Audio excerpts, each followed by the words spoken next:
every fear and every burden. Lord, I lay them down anew. You are all I've ever needed. You are more than I can say. Every breath I take is yours. I will worship you always. You are holy. You are righteous. You are faithful, ever true. There is no one like our God. None compares to you. Yeah, you reign forever, King of kings. Your glory fills everything. I will lift my voice and sing, Jesus, Jesus, you are Lord. You reign forever, Lord of all. At your name, the nations call. I will stand and not be moved. Jesus, Jesus, you are Lord. We lift you higher, higher, higher, above every name. Higher, higher. We lift you higher, higher, higher. Forever you reign. Every knee will bow to you. Every tongue confess you alone are God. In righteousness.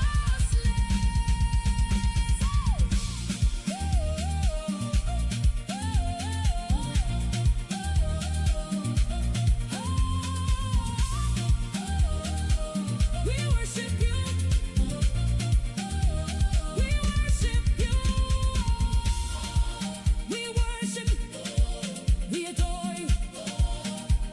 Hey, you are everything to me, my beginning and my end, my redeemer, my defender, my savior and my friend. You reign forever, King of kings. Your glory fills everything. Hey, I will lift my voice and sing, Jesus, Jesus, you are Lord. You reign forever, Lord of all, Lord of all. At your name, the nations call. I will stand and not be moved. Jesus, Jesus, you are Lord. Hallelujah, hallelujah, hallelujah, hallelujah.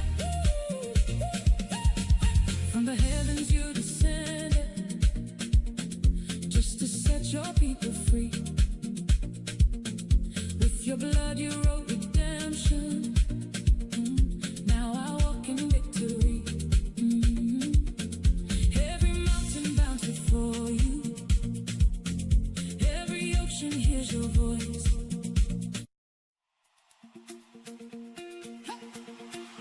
Hallelujah, hallelujah, hallelujah.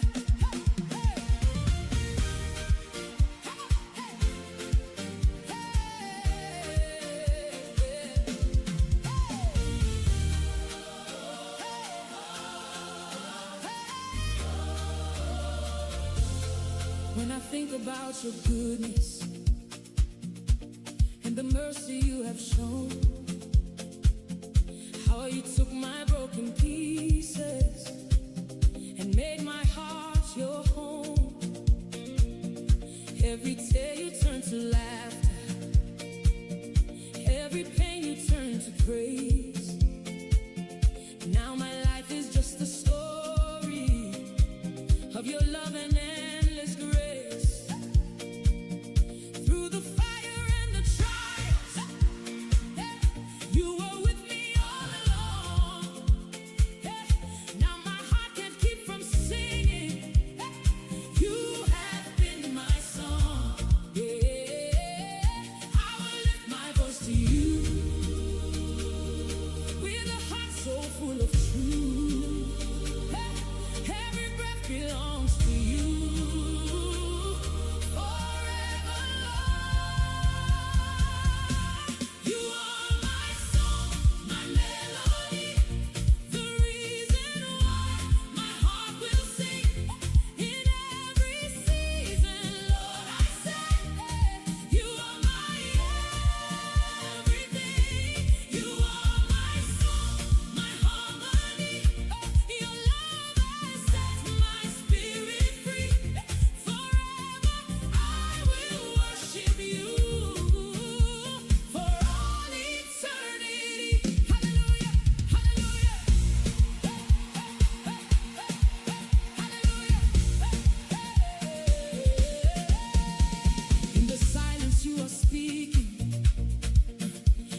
I am resting,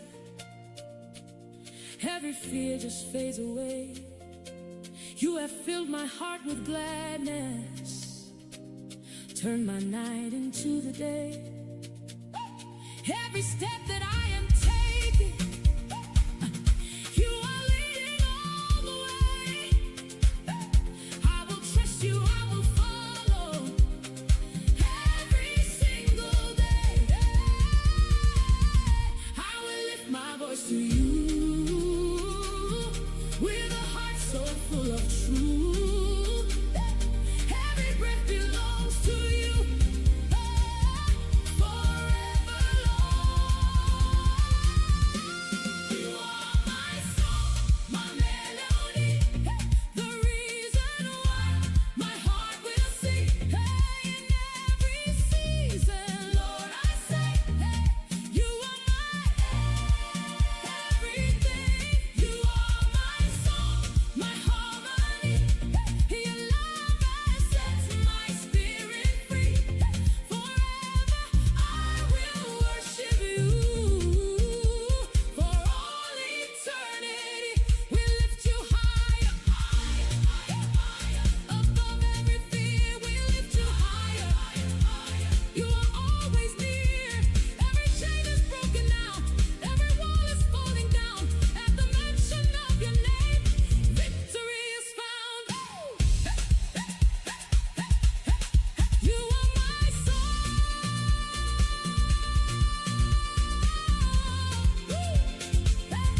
my melody. You are everything to me, my beginning and my end, my redeemer, my defender, my savior and my friend. Yeah. You are my song, my melody, the reason why my heart will sing. Hey, in every season, Lord, I say, hey, you are my everything. You are my song, my harmony. Hey, your love has set my spirit free. Hey, forever I will worship you. For all eternity. Hey, hey, hallelujah. Hallelujah. Hallelujah. Hallelujah. You are my song.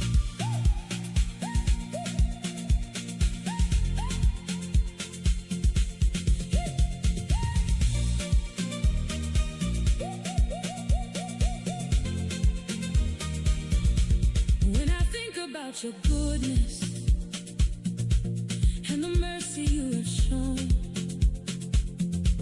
how you took my broken pieces and made my heart your home. Every tear you turn to laughter, every pain you turn.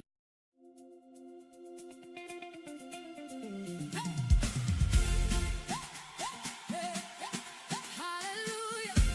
Hey, hey, hey, hallelujah.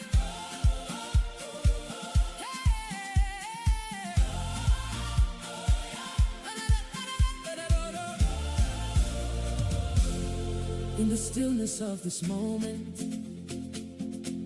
I can feel your gentle touch. Every burden fades away. In your love I trust. You are closer than the air I breathe. You are life within my soul. Every longing deep inside me, only you can make me whole. When my heart is overwhelmed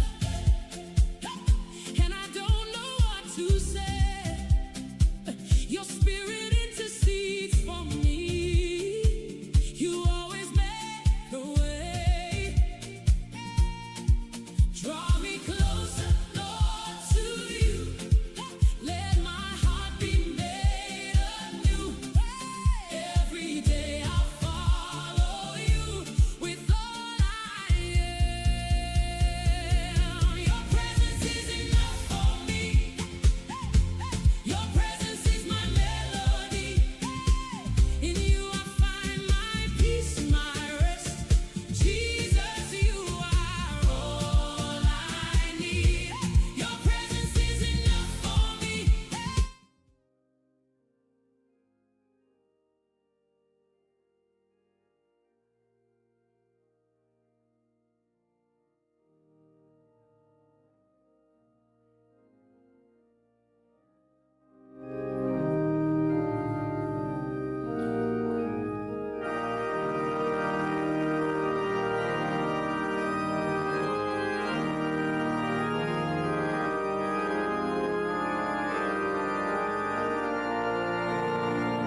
Onye nwe anyị nọnyere unu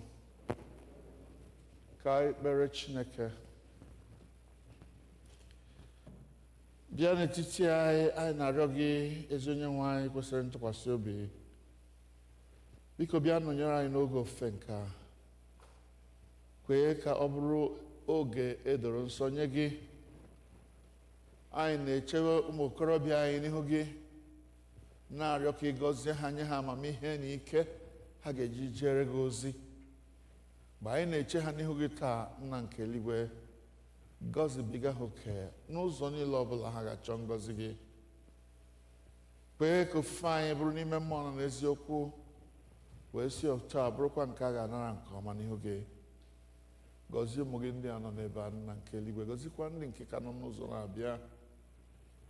Kwee ka ha niile bịarute n'udo, ka anyị niile wee were otu obi n'otu olu bụkue gị abụ ọma site na Jizọs Kraịst bụ onye nwe anyị.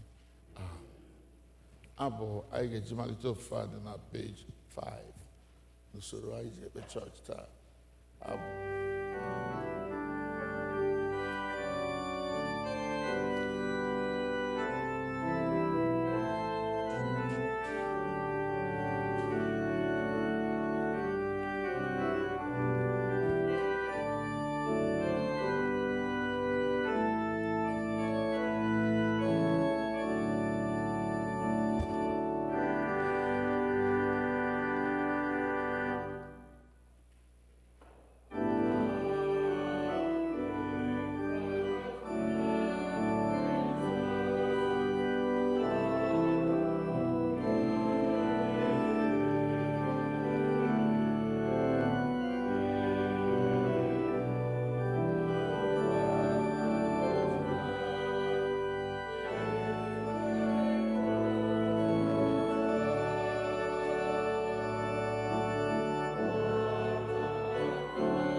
please sit for the introit.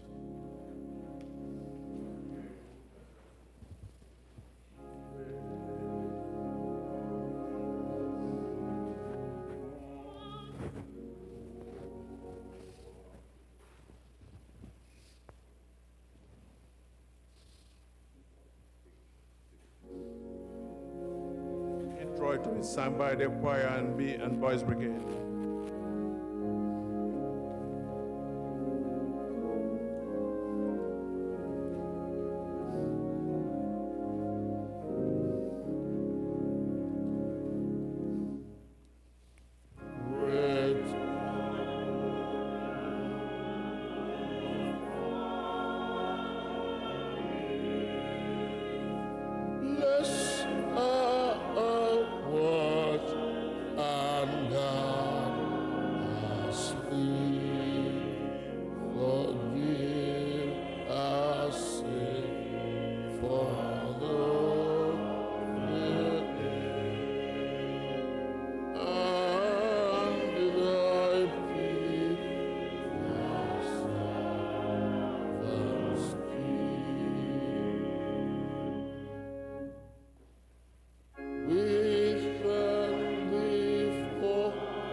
Please, may we rise.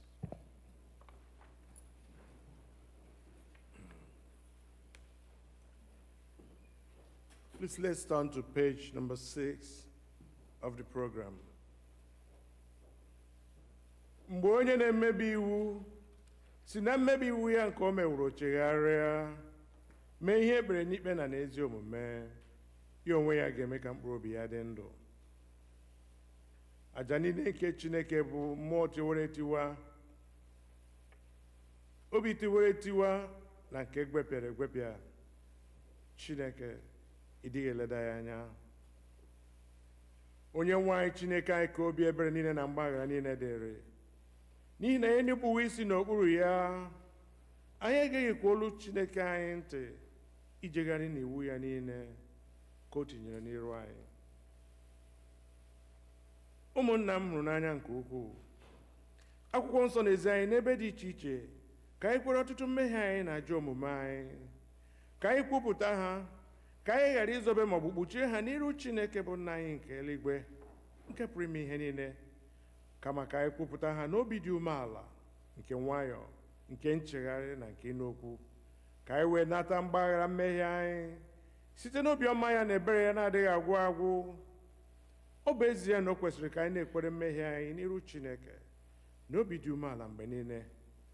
O kwesịrị ka anyị na-emekarị otu ahụ mgbe anyị nọkọrọ zukọkwa n'otu, ka anyị kelee ya ekele n'ihi oke ihe ọma niile nke anyị natara n'aka ya, ka anyị gosi otuto nke kwesịrị ya n'ezie n'iru ọra mmadụ, ka anyị nụrụ okwu ya nke kasị dị nsọ, ka anyị rịọ ihe niile nke kwesịrị anyị na-akpa anyị ma na arụ ma na mkpụrụ obi nke anyị. Ọ bụ n'ihi nke a ka m na-ekpere unu, na-arịọ unu ka unu ụra nọ n'ebe a ma ndị nọ n'ụlọ, ka unu soro m n'obi dị ọcha na olu dị umeala wee gbu ikpere n'ala jee n'oche eze amara nke eluigwe.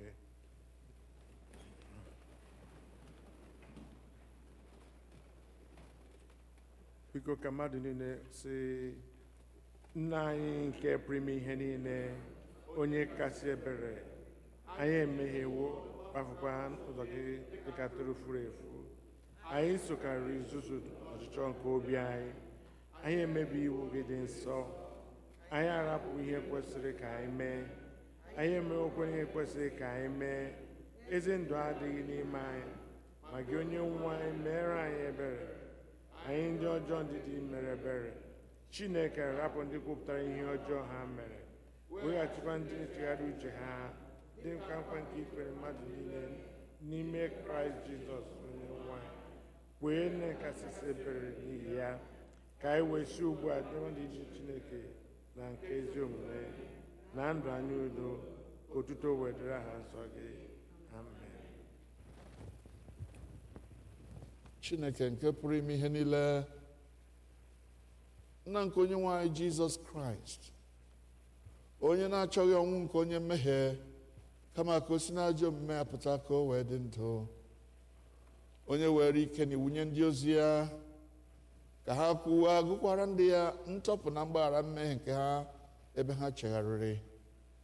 Ọ ga-agbaghara tọpụkwa ndị niile chegharịrị n'ezie, ndị na-ejighị aghụghọ kwere oziọma ya dị nsọ.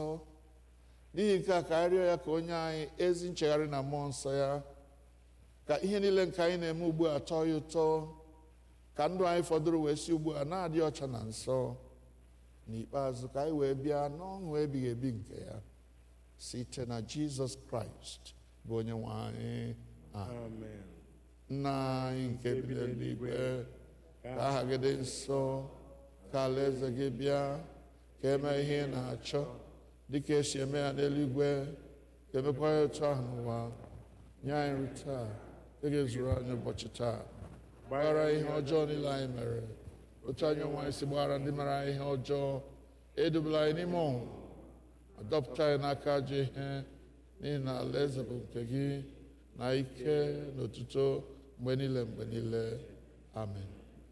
Onye nwe anyị meghee egbugbere ọnụ anyị, ọnụ anyị ga-ebu. Chineke zọpụta anyị ọsọ ọsọ. Onye nwe anyị, biko ka anyị bilie nụ. Otuto dịrị Nna na Ọkpara na Mmụọ Nsọ, otu ọ dịrị na mbụ, ọ dị ugbu a, ọ ga-adị otu a dịrị n'ụwa. Tụbe na onye nwe anyị ịta abụ ọma nke dịrị ụbọchị taa, Psalm 105 na page 7.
Our first lesson will be taken from Genesis chapter 37, verse 1 to 4, and starting from verse 12. Genesis chapter 37, 1 to 4, starting from verse 12. Jacob lived in the land where his father had stayed, the land of Canaan.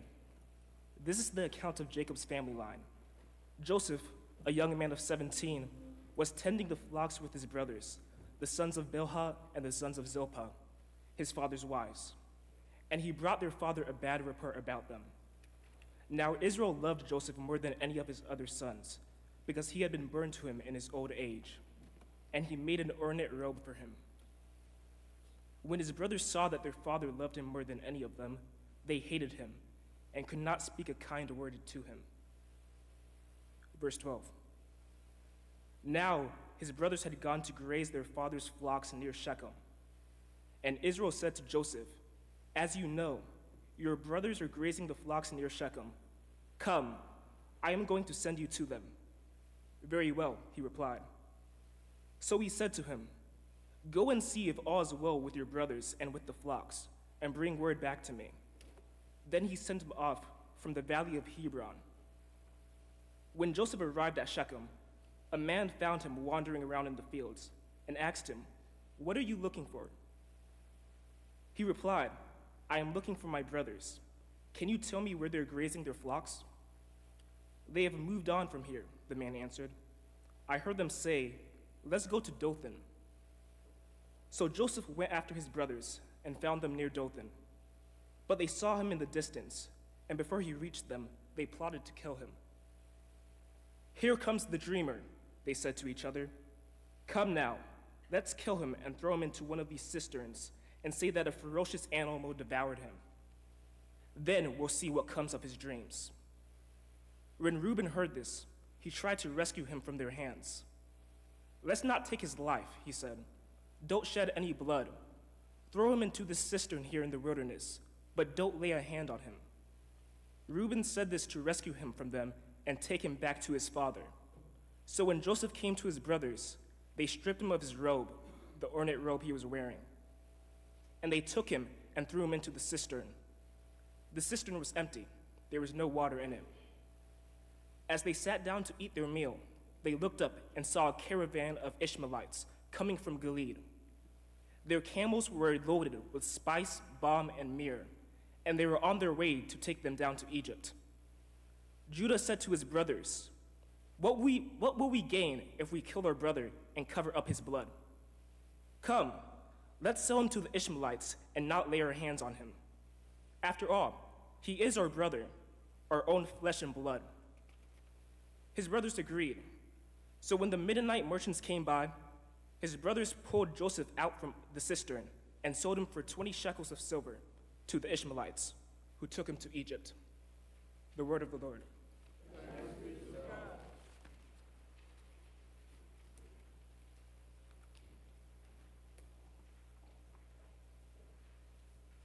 Te Deum Laudamus on page 10 of the program.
Please, you may sit for the second reading.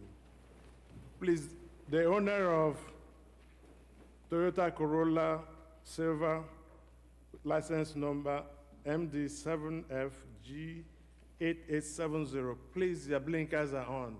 You might lose your battery before the end of the service. Please go and turn it off.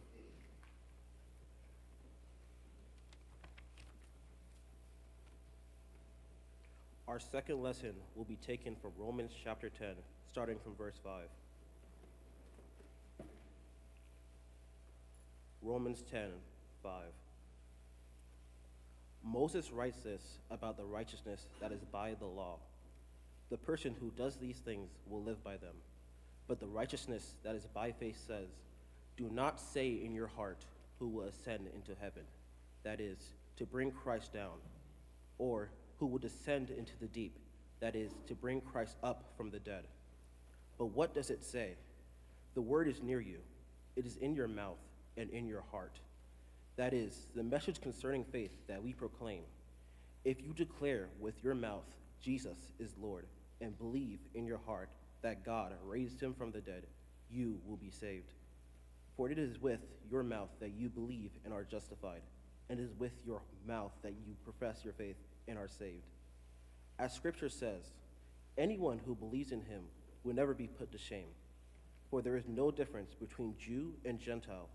The same Lord is the Lord of all, and richly blesses all who call on him.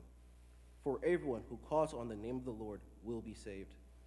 How then can they call on the one they have not believed in? And how can they believe in the one of whom they have not heard? And how can they hear without someone preaching to them? And how can anyone preach unless they are sent?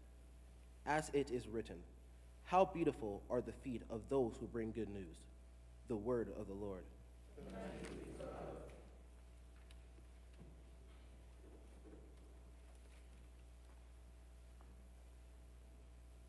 Ugbu a anyị ga-akwado nwa anyị maka ịnụ okwu Chukwu site n'ịbụ abụ 109 on page 11.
Chineke n'ihi na ọ dị mma, n'ihi na ruo mgbe ebighị ebi ka ebere ya. Kelenu Chineke n'ihi na ọ dị mma, n'ihi na ruo mgbe ebighị ebi ka ebere ya. Sị, kelenu Chineke n'ihi na ọ dị mma, n'ihi na ruo mgbe ebighị ebi ka ebere ya. Kelenu Chineke n'ihi na ọ dị mma, n'ihi na ruo mgbe ebighị ebi ka ebere ya dị. Hallelujah. You may be seated, please. We thank God for our young men and boys who belong to the Boys Brigade. We thank God for their patrons and mentors. Today is their day that we celebrate them. And I thought that a young man like them will be able to reach them better than I can at this point. So I have asked Chuck to say today's sermon. Come on, Chuck.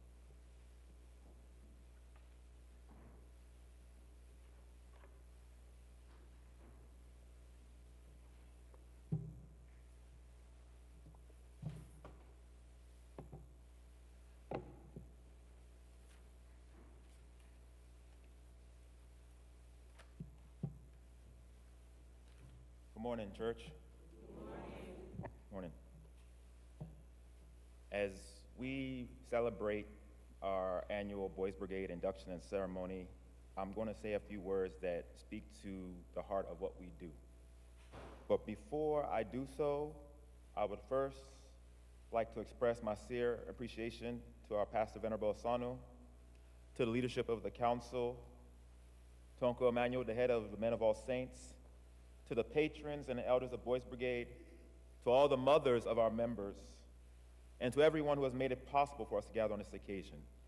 You see, it's truly a privilege to stand before you today because there's something powerful about being in an organization like the Boys Brigade, where you're simply not a member of a club, you're a member of a brigade. And I want us to remember that as we come back to it throughout this message. But before I do that, I want to ask us a fundamental question, an anecdote that sets up part of the message I'm going to talk about today. Does anybody know the company UPS? Right? When we think about UPS, right, there's a unique identifier that depicts them from everybody else. See, UPS does one thing. They ship goods across the country and across the world. But anytime we see UPS, we can identify them specifically for their brown trucks and the brown uniforms they wear, right? And so at one point, they played on that moniker in the sense that they had a slogan that says, "What can brown do for you?" Right? Thinking about when you come to UPS, what are all the things that brown can do for you? And so with that same mindset, right, as we are members of Boys Brigade, I want to ask ourselves, what can a brother do for me? So if you take anything from this message today, the message or theme of our message today is, what can a brother do for me? So that's a very simple question. But before we do so, I think it's best we root the answer to this question in Scripture. So now we just read in our first lesson from the book of Genesis, which talks about the story of Joseph and specifically his relationship to his brothers. And even though we read snippets of that chapter, right, it's important to understand the message conveyed about the relationship and the idea of brotherhood between Joseph and his brothers. Because if we look at the very beginning of that chapter in verses 3 and 4, it sets up the tone of the relationship between Joseph and his brothers. In verses 3 and 4, it says, Israel loved Joseph more than all his children because he was the son of his old age. And for that, he had made him a coat of many colors.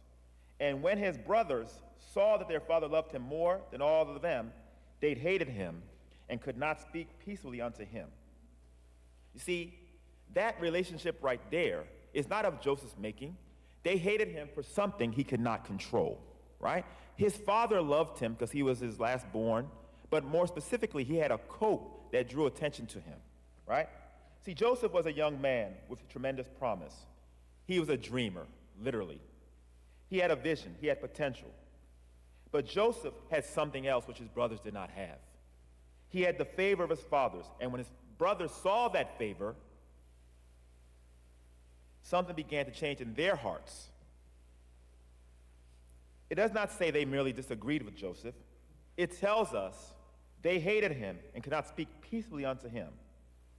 What should have been a brotherhood, a relationship built upon love and trust of one another, began to turn into envy and ultimately jealousy and hatred. See, that's not brotherhood. Then it tells us even further, Joseph began to dream. And Joseph dreamed a dream. And he told these same brethren, and they hated him even more. Think about the phrase, they hated him even more. Joseph's dream suggested that God had something significant ahead of him for his life. But instead of his brothers seeing his potential and encouraging him, his future became another reason for their resentment. And so, as we continue to read, it tells us when they saw him far off, even before they came near to him, they conspired against him to slay him. Think about the dichotomy of this situation. The people entrusted to protect you became the very people that plotted against you, right? We've seen this before. Think about the tragedy of the situation. Joseph's greatest threat at that moment was not coming from a stranger. It was coming from his own brethren. Those people who shared his blood, shared his home, shared his father, and shared his family name. They should have been invested in his success. But instead, they became threatened by it. See, this reveals an important lesson that I believe organizations like the Boys Brigade, our church, and every family can learn from. Brotherhood begins to break down when another brother's success starts to feel like my failure. That when another brother's success, in my eyes, is the epitome of my failure, I begin to be envious, jealous, and then become enraged. And that enragement can often turn to violence or become deadly, as we see here. Because when I cannot celebrate you because I'm comparing myself to you, brotherhood is in danger. The whole relationship becomes fractured. When your promotion bothers me, when your recognition bothers me, when your talent bothers me, or when hearing someone applaud you makes me wonder why they're not applauding me, we have moved away from brotherhood towards competition. And that competition eventually turns into vengeance.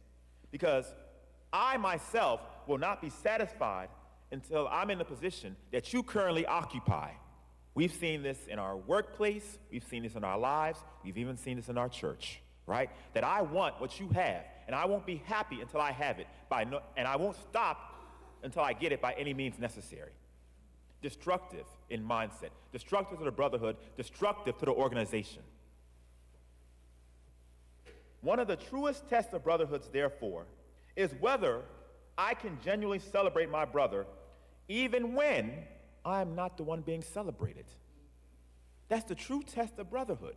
Can I cheer for my brother even though I know what he has is what I want? Because if I can't do that, that's not brotherhood. That's envy and jealousy. See, Joseph's brothers could not do that. Instead of looking at Joseph and saying, if God has something great for our brother, then let us support him. No, they looked at him and wondered, how could they stop him? Because from the very beginning, they were already enraged. He had the love of his father, he had the beautiful coat, and then he had the vision that suggested he was going to lord over them.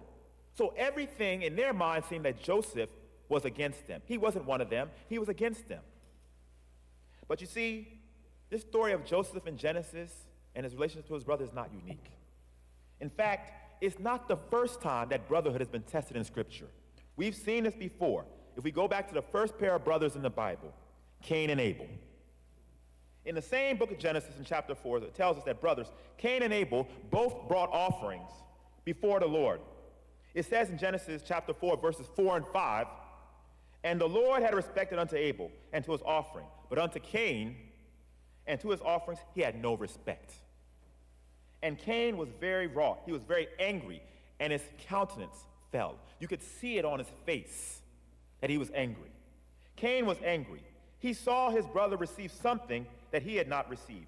And instead of examining himself and saying, what is it that my brother has done that I can emulate? He directed his anger instead towards Abel. And see, sometimes that's the fault of man. Instead of trying to lift ourselves up, we start to think about how can I replace them, right? Instead of trying to get on their level, I said, how can I get ahead of them? And see, as members of the Boy Brigade, we have to remember, we're all equal. We all share the same uniform. So I shouldn't be trying to get ahead of my fellow brother, but I'd be trying to lift him up. See, that's one of the dangers of comparison then.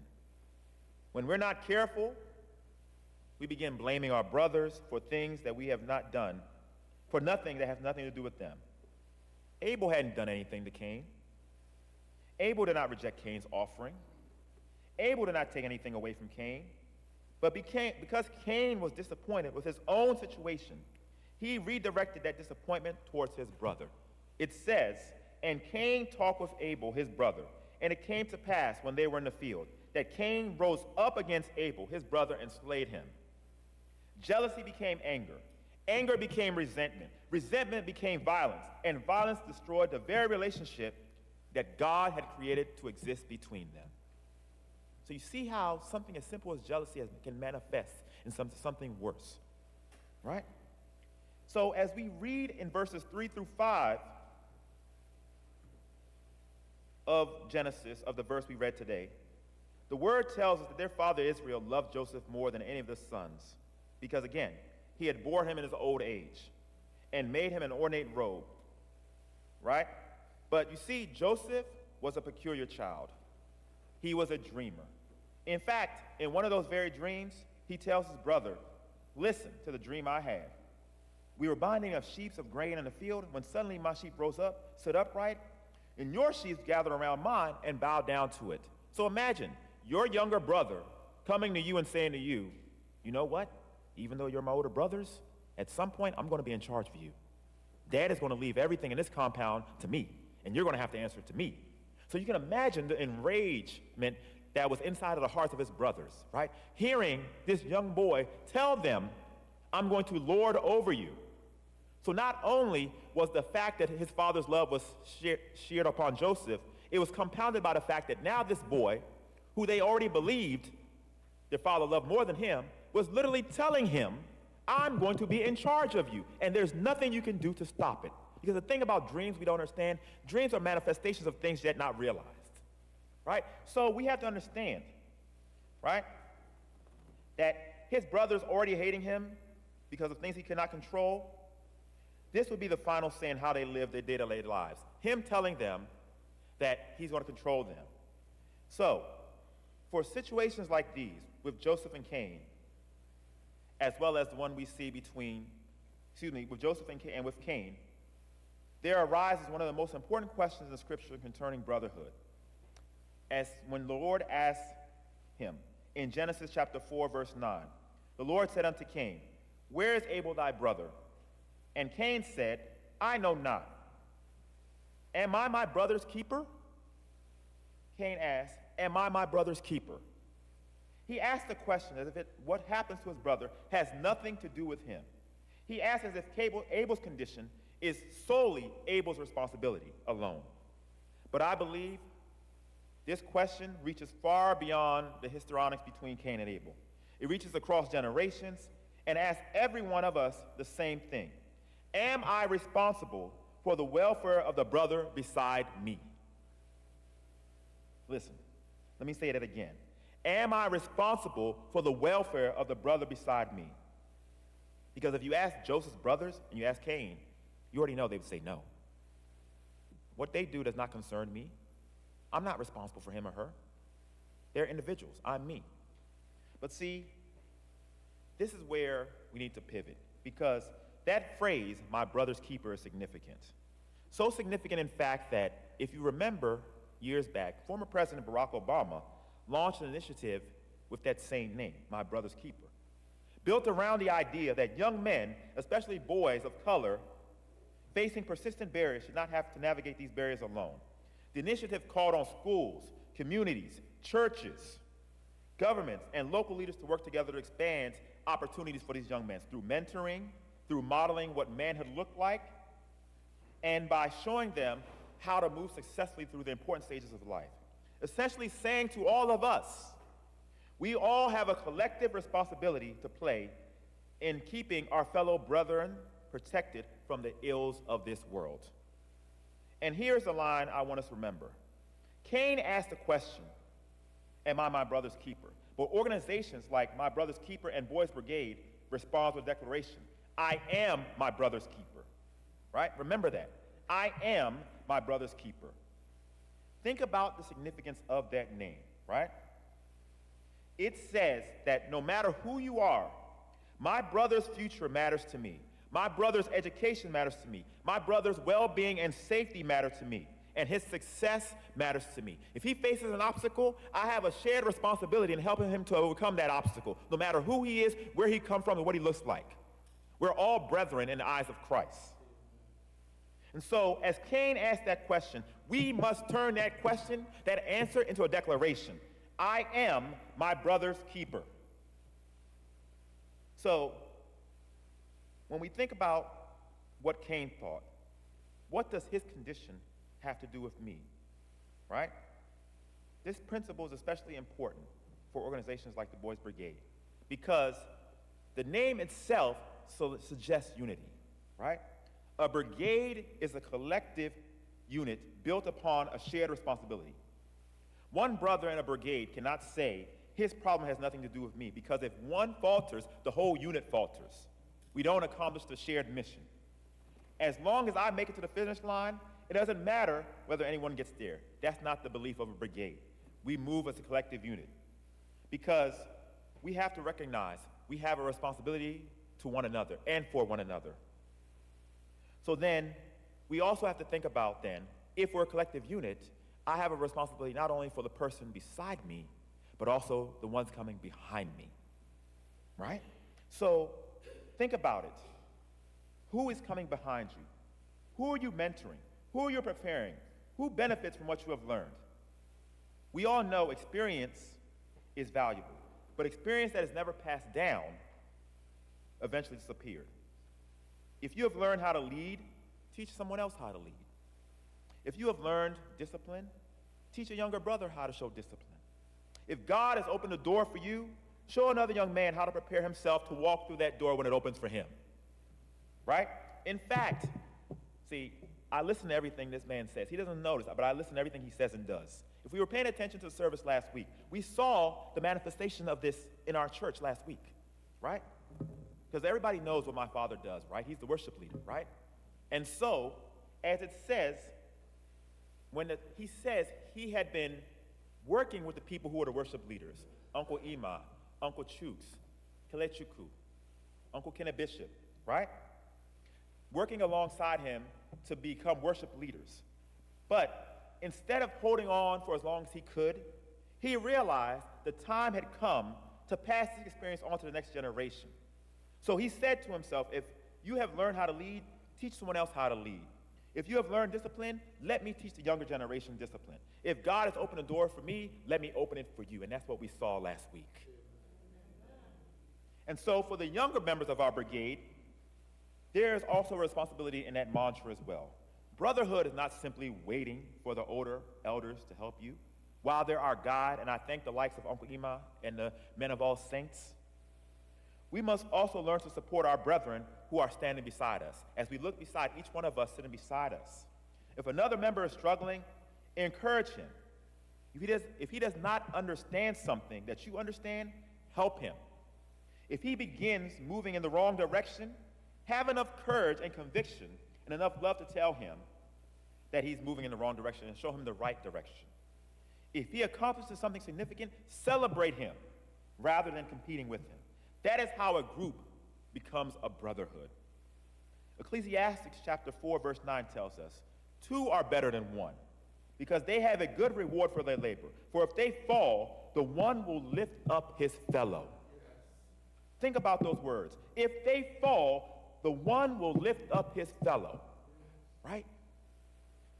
That means if he's struggling, let me not leave him to die by the wayside. Let me go back and lift him up, right? No matter how long it may be to get to the finish line, we have a shared responsibility to cross that finish line together, right?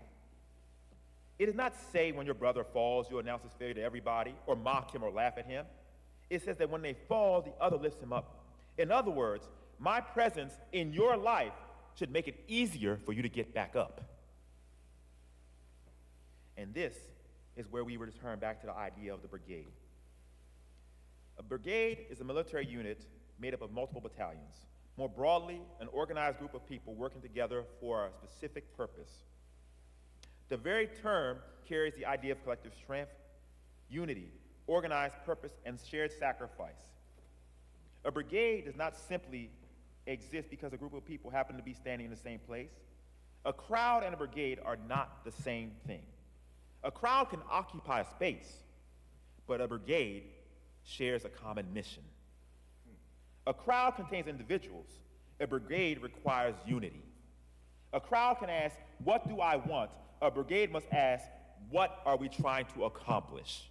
So whether it's the Boys Brigade, the Mothers Union, the Men of All Saints Igbo Anglican Church, we have a shared mission, and we cannot accomplish that mission unless we move as one. So when you put on the uniform of Boys Brigade, remember, this uniform represents something larger than yourself. It says, I belong to something. I represent something. I am responsible for something beyond myself. Look around at your members who are dressed like you. When everyone is properly dressed in uniform, certain individual differences begin to disappear. You may come from different homes. You have different personalities, different talents, different abilities, different experiences and backgrounds. But when you stand together in uniform, your individual identity becomes connected to a collective identity. The uniform suggests we are one. Psalm 133 verse 1 declares, behold how good and pleasant it is for brethren to dwell together in unity. Notice that it does not say that unity is useful. It says that unity is both good and pleasant. There is something powerful that happens when brothers stop competing against one another and begin working with one another. Unity does not mean that everyone has the same personality, the same ability, or the same gift. Unity simply means that although we are different, we have chosen to move in the same direction. That does not mean either that we give up our individual gifts or talents when we become part of the brigade. It means those gifts are now have a greater purpose. In the brigade, the question should not simply be, how talented am I? But rather, how can my talents strengthen the brigade? Maybe you're one of the smartest people in the group. That's wonderful, but who are you helping? Maybe you're physically stronger than others. That is wonderful, but who are you lifting up, right? Maybe you're a natural leader. That's wonderful, but who are you developing or leading behind you? Maybe you're more experienced than the younger members. That again is wonderful, but who are you mentoring? Your gifts reach its greatest value when it becomes useful to somebody besides yourself. And that goes for any organization in this church.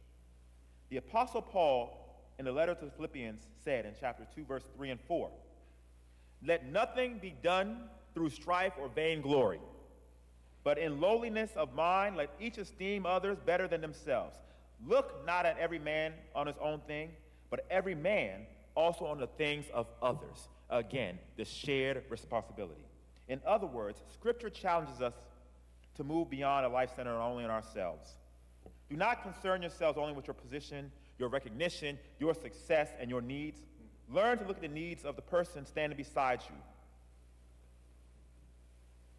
So, brotherhood requires us to confront one of the greatest enemies, our own ego. Every successful brigade requires individuals to sacrifice some degree of their own self for the good of the collective mission. Imagine soldiers marching together and one soldier decides, if everybody's going left, I think I'm going to go right. It doesn't matter how talented an individual soldier might be. He has now become a distraction in the form or to the formation. Imagine everyone standing at attention. One person decides that he wants everyone else to notice him or her. So he intentionally does something different.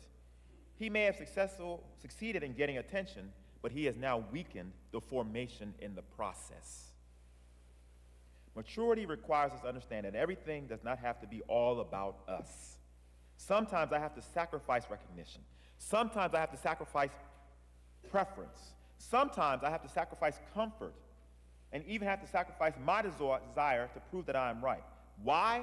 Because the mission is bigger than me. In any organization, the mission should be bigger than yourself. So, as we think about the distractions, right, the idea of distractions, I want to use another analogy, right? Has anybody ever watched a horse race on TV? Like when horses are racing down the track, you ever seen it? Right? So if you've ever watched horses closely, there's something they put on the face of the horses. They put blinders on the horses, right? Because horses have almost 360 degrees of vision. They can almost see everything around them. So when they're fitted with blinders, it limits what they can see. Why? Because when the race begins, the horse has one primary assignment: to get to the finish line before the other horses. The horse cannot spend the entire race worrying about everything happening to the left and to the right, to the horse next to him, or to the other horse. It has to remain focused on the goal ahead. If we look at this from a biblical perspective, in Hebrews it says, "Let us lay aside every weight and the sin which does not easily beset us, and let us run with patience the race that is set before us, looking unto Jesus, who is the author and finisher of our faith." Notice that language. He says, the race that is set before us. Scripture does not tell me to run your race, his race, or her race. It tells me to run the race that is set before me. And it tells me where my eyes should be, looking unto him, Jesus. So, sometimes in life, we have to put on mental and spiritual blinders, not because we are ignorant of what is happening around us, but because we have to understand where we are going. Some distractions are not necessarily bad things. They are simply things that have nothing to do with our assignments. You cannot spend your entire life looking sideways, worrying about somebody else. Who has more than me? Who is ahead of me? Who received the recognition? Who got promoted ahead of me? Who has the better position? Because eventually, it'll cause you to lose sight of your own finish line. And that's what happened to Joseph and his brothers. They became so concerned with what Joseph had, how their father treated Joseph, and what Joseph's dreams suggest about his future, that they lost sight of themselves. They were so busy looking at their brother's race that they allowed his journey to interfere with their own. There comes a point when we have to stop running our race while constantly looking sideways at our brothers. When I understand that the race has been set before me, I don't have to be threatened by the race that has been set before you. When I understand my purpose, your purpose does not diminish mine. See, Joseph's brothers were so distracted by what was going on with Joseph that they lost sight of what was important to them. Right? They couldn't focus. So what we need to understand is your brother is not your competition, nor is your fellow man your competition. If we all belong to the same brigade, eventually we'll reach the finish line together. We can't say that is his problem. The unit would eventually collapse. But Scripture has already told us, if they fall, one will lift us up.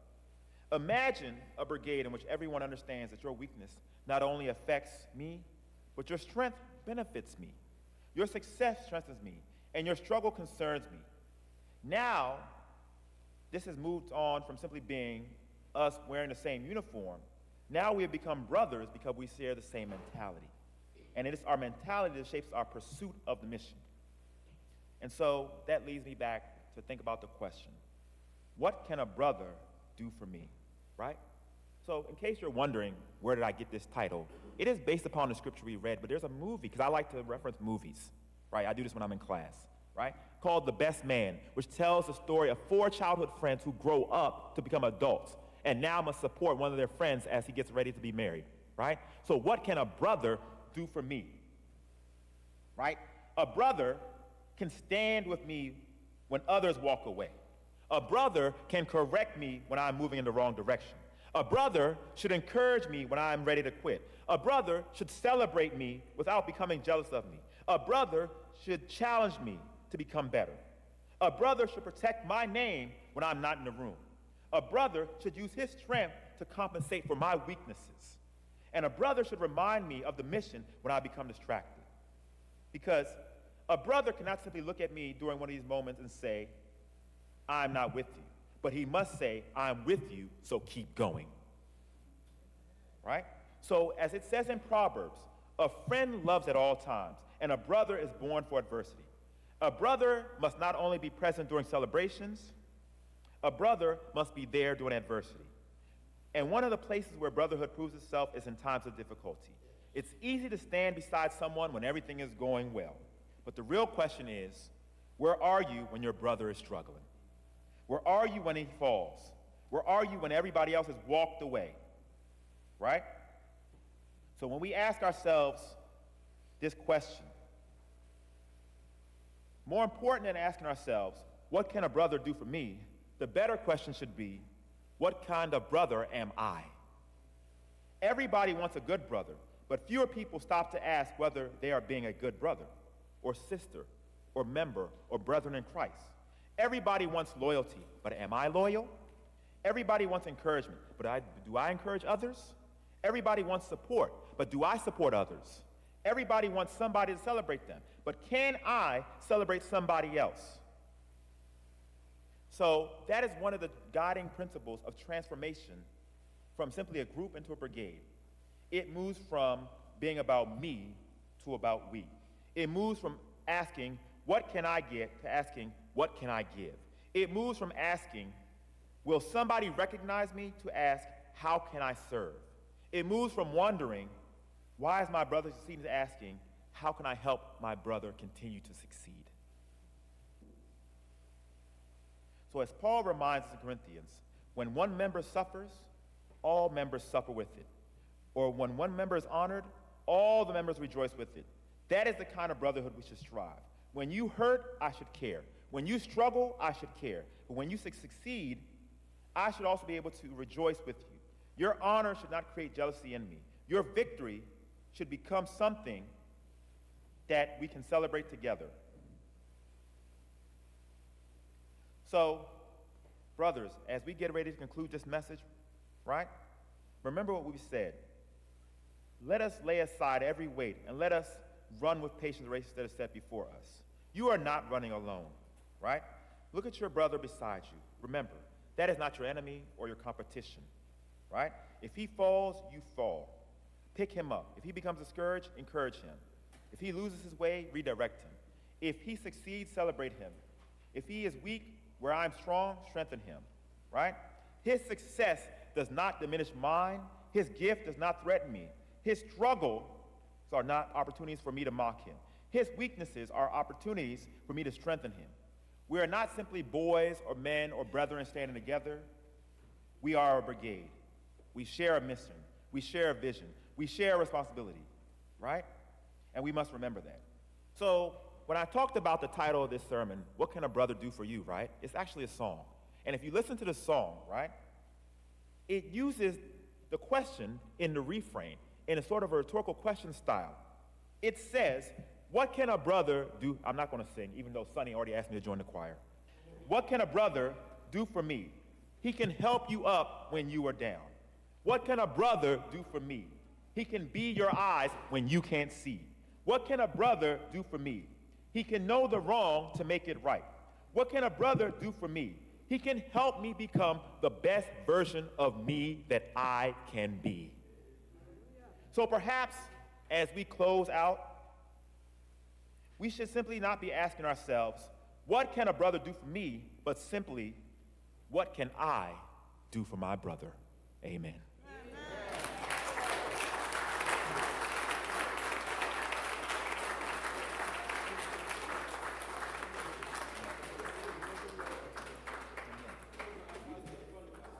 Whoa.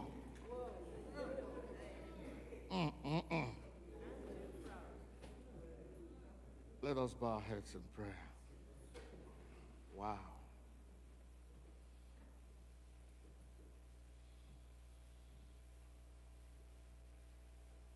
With all my experience, I couldn't have said it better. I am my brother's keeper. I like us to repeat those words together. I am my brother's keeper. I am my sister's keeper. If you're a lady, let's do. Want to go? I am my brother's keeper. I am my brother's keeper. Yes. The details in this sermon are very clear. If I am my brother's keeper, the question I like to leave with us, or I like us to go home with, has already been asked. What type of brother am I to my brothers? What type of sister am I to my sisters? A brother that would like to kill the other brother's dream? Or a brother that would like to advance and support and encourage the growth and the fulfillment of the other brother's dream? You see, that's why so many people are not willing to share their problems. Because many times, those who open up and talk about their problems, instead of getting the help that they need and deserve, what they get is gossip. What they get is a stab in the back. What they hear is that confession of weakness or of problem that they discussed with brother. What they get is to see it on the internet. Brother so said he is this, that, or this or that has happened to him. Ha ha ha. We laugh. Some have blamed Joseph for even telling his brothers his dreams. They say, well, Joseph should have kept his dream and pray about it until it matures. But Joseph was looking at his brothers from the same parents, from the same father.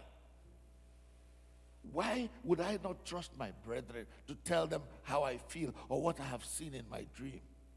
He took that brotherhood for granted. He took it for granted. He thought his brothers would support him. Even if God decides to make me the leader, my brothers should support me to be that leader. No, but why would you be my leader? Small boy like you. I'm toroge gabi kasi agigiwo nishi. I remember a professor in the New Testament called Gamaliel.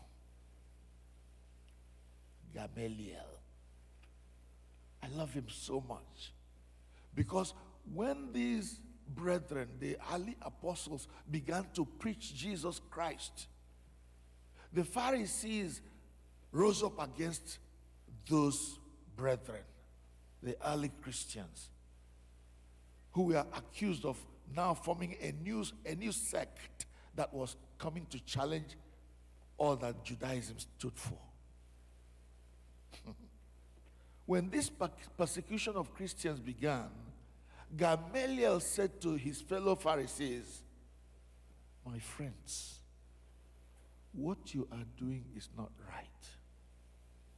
We have seen this thing before. We have seen sects rise and fall. We have seen groups emerge and disappear. If this one is like those ones, it will disappear very soon. But if God is the one that instituted this new one, no matter how you oppress or persecute these brethren, God's will must be done. That was what Gamaliel told his fellow Pharisees who were persecuting the early church. Don't do it because you may be working against God. And if these brothers of Joseph knew how this thing was going to play out, they wouldn't have persecuted their brother. They wouldn't have tried to sell him. They did not realize that selling him now has become a boost, has become a launching pad for Joseph to really become what God wanted him to do. You see, when you start doing these types of things, jealousy, anger, revenge, it should have been me. What you are doing is to launch that brother or that sister that you're envious of. Launch him forward and closer into his or her destiny. My prayer today is that God will help us, each one of us, male and female, to be our brothers' keepers, our sisters' keepers, to be encouragers instead of discouragers, to be people who move forward and let what our brother or sister has achieved become not a challenge, become an inspiration for me to seek to fulfill my own destiny in life. Oh God, help us. Please help us so that we may all fulfill the reason why you left us here on earth. We pray through Jesus Christ, our Lord. Amen. We now bring in the boys for their performance.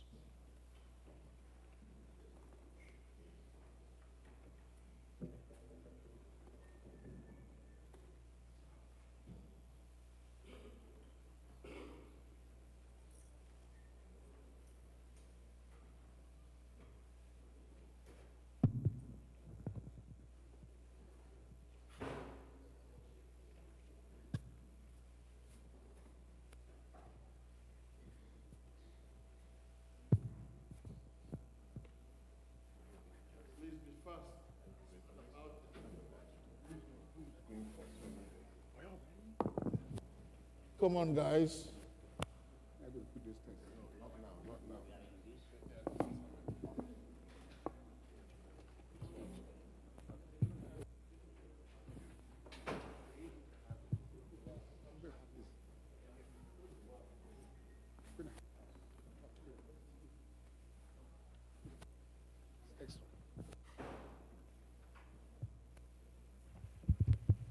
Good afternoon, church. The Boys Brigade brings you the story of Samson, a man chosen by God before he was born, given strength no one could match, and tested by the choices he made. We pray it blesses you today. This is Samson, God's strength. Our story begins during a time when Israel had turned away from God. Because of their disobedience, the Philistines ruled over them for 40 years. But God had a rescue plan. One day, the angel of the Lord appeared to a woman who had no children. Do not be afraid, my child. The Lord has heard your prayers. You will have a son. He will be dedicated to God from birth. He must not drink wine or anything unclean, and never cut his hair. He has been chosen by God to begin delivering Israel from the Philistines. But how can that be? I am without child. Nothing is impossible for God. Raise him to honor the Lord, and God will be with him for all of his life. We have truly heard a message from God. Let us obey everything that the Lord commanded. The baby was named Samson. As Samson grew, the Lord blessed him with incredible strength, not because of his muscles, but because God's Spirit was with him.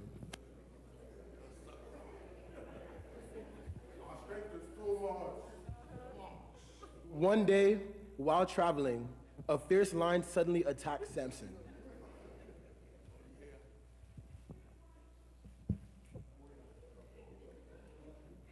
My strength belongs to God.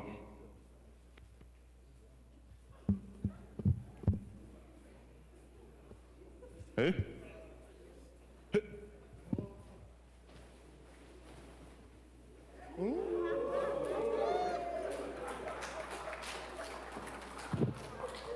God is my strength. Through God's power, Samson defeated the lion with his bare hands. Later, the Philistines tried to capture him. Now we've got him. But God's spirit came upon Samson.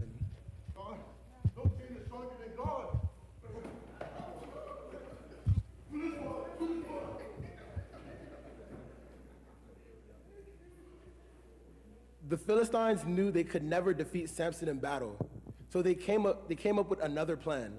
They asked a woman named Delilah to discover the secret of Samson's strength. Every battle, every trap, every soldier, he defeats them all. This ends now. Delilah, find out the secret to his strength, and we will reward you greatly. Leave it to me.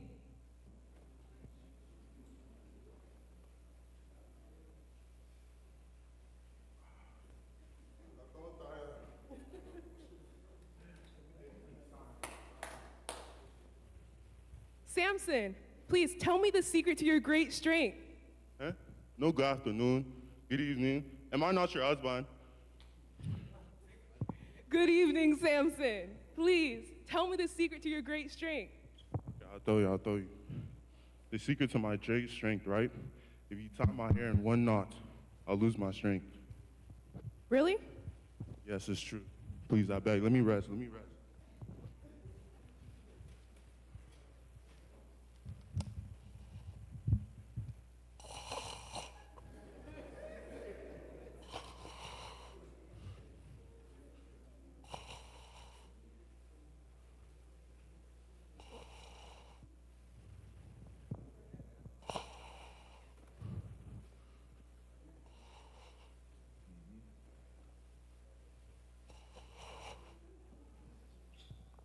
Samson, the Philistines are coming! Hey, go! Foolish boys! Once again, Samson wasn't telling the truth. Omar, I'm too fine though. This style looks nice on me, though.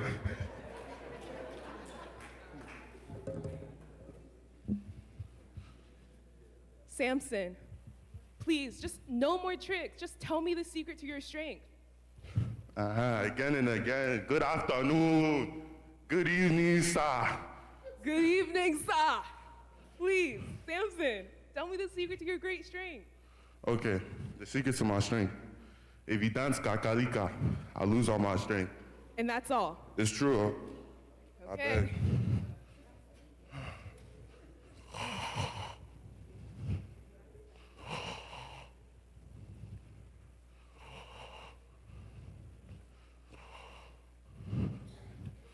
Dance harder, maybe it's working.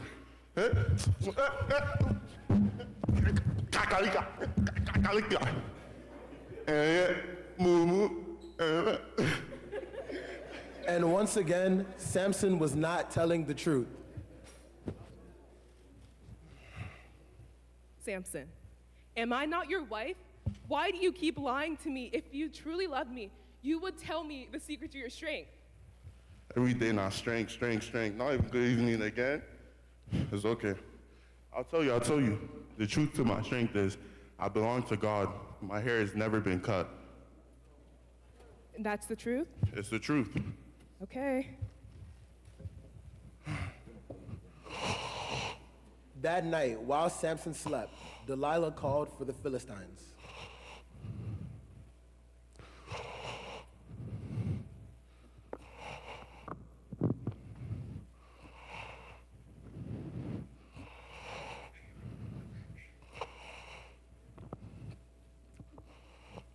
Quickly, his hair has been cut.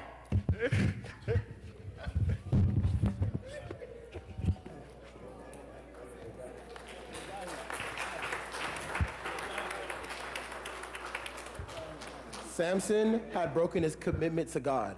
The Philistines captured him and took him away. Time passed.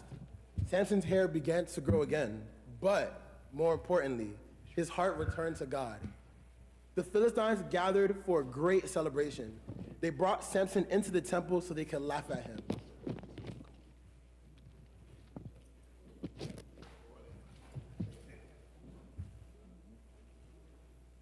Time up. Time up.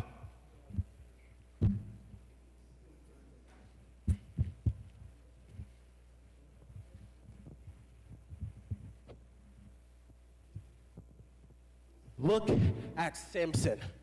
The mightiest warrior has become our prisoner. Today, our God has defeated the God of Israel. Bring him out. Let everyone laugh at him.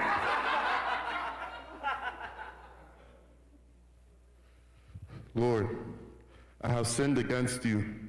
I pray for forgiveness. Give me strength one more time, O God. God, my strength belongs to you.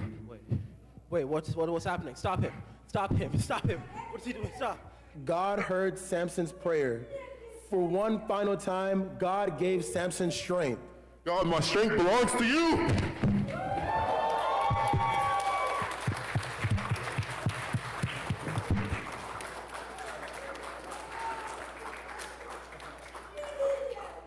Samson made many mistakes.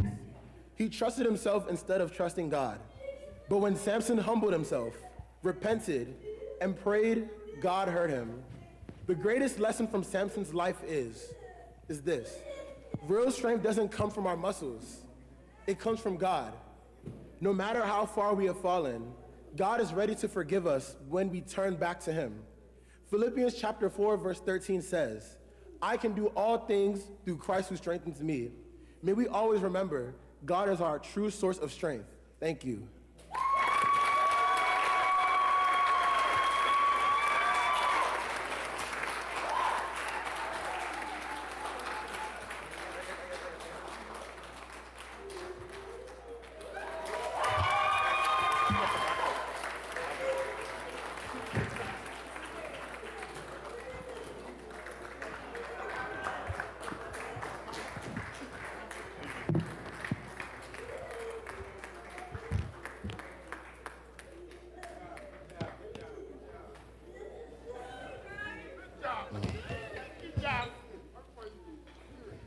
As entertaining as that was, and thank you, young man. Let's have some quiet, please. Be quiet. Just be quiet. As entertaining as that sketch was, I just hope and pray that we see the lesson of it.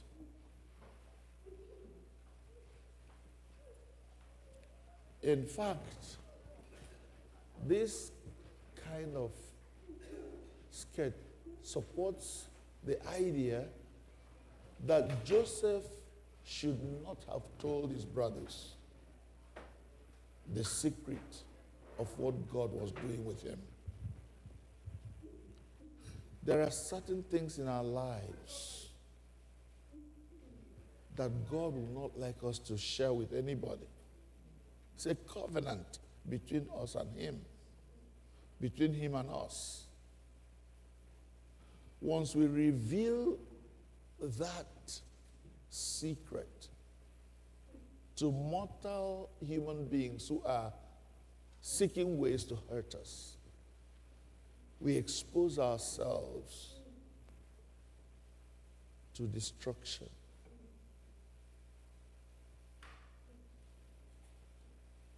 There are family secrets that nobody else should know about. There are things you do for the Lord that nobody should know about. In fact, the Bible says, when you're doing things for God, don't let your right hand know what your left hand is doing.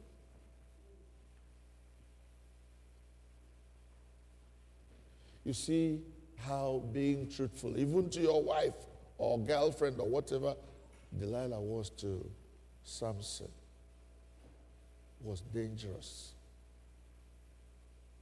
God wanted him to keep that secret to himself. And if he had done so, he wouldn't have fallen prey to the hands of those who were seeking to destroy him. Be that as it may, having fallen, having been disgraced, having had his sight taken from him, Samson came to the realization that he had sinned against God by exposing himself to danger, by revealing the secret of his power and strength. He confessed that sin to the Lord, prayed for a renewed strength, and God, the God of second chances, gave him the strength so that he could pull down the walls and the beams and pillars of that great temple where they were gathered. And scripture records that he killed more people that day than he had killed during his entire time of dealing with the Philistines. Have you strayed from the way God designed for you? Have you revealed your secret, the secret of your power, of your relationship with God, and have opened the window through which Satan is now pummeling you? Paul says that he was the chief of sinners. I am chief of sinners.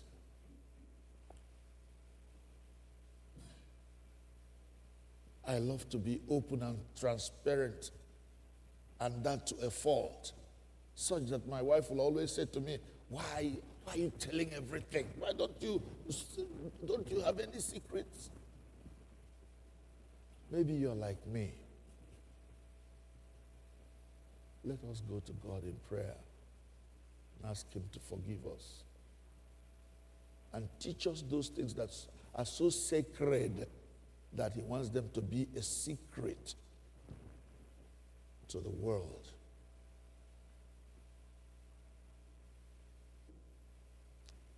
Abba. Abba. Abba. Do help us, Lord, to keep your word as you have given it to us, so that we do not fall victim to those who wish to destroy us. We make this prayer through Jesus Christ, our Lord. We will now stand together and repeat the words of the Apostles' Creed on page 12 of our program. Let us stand.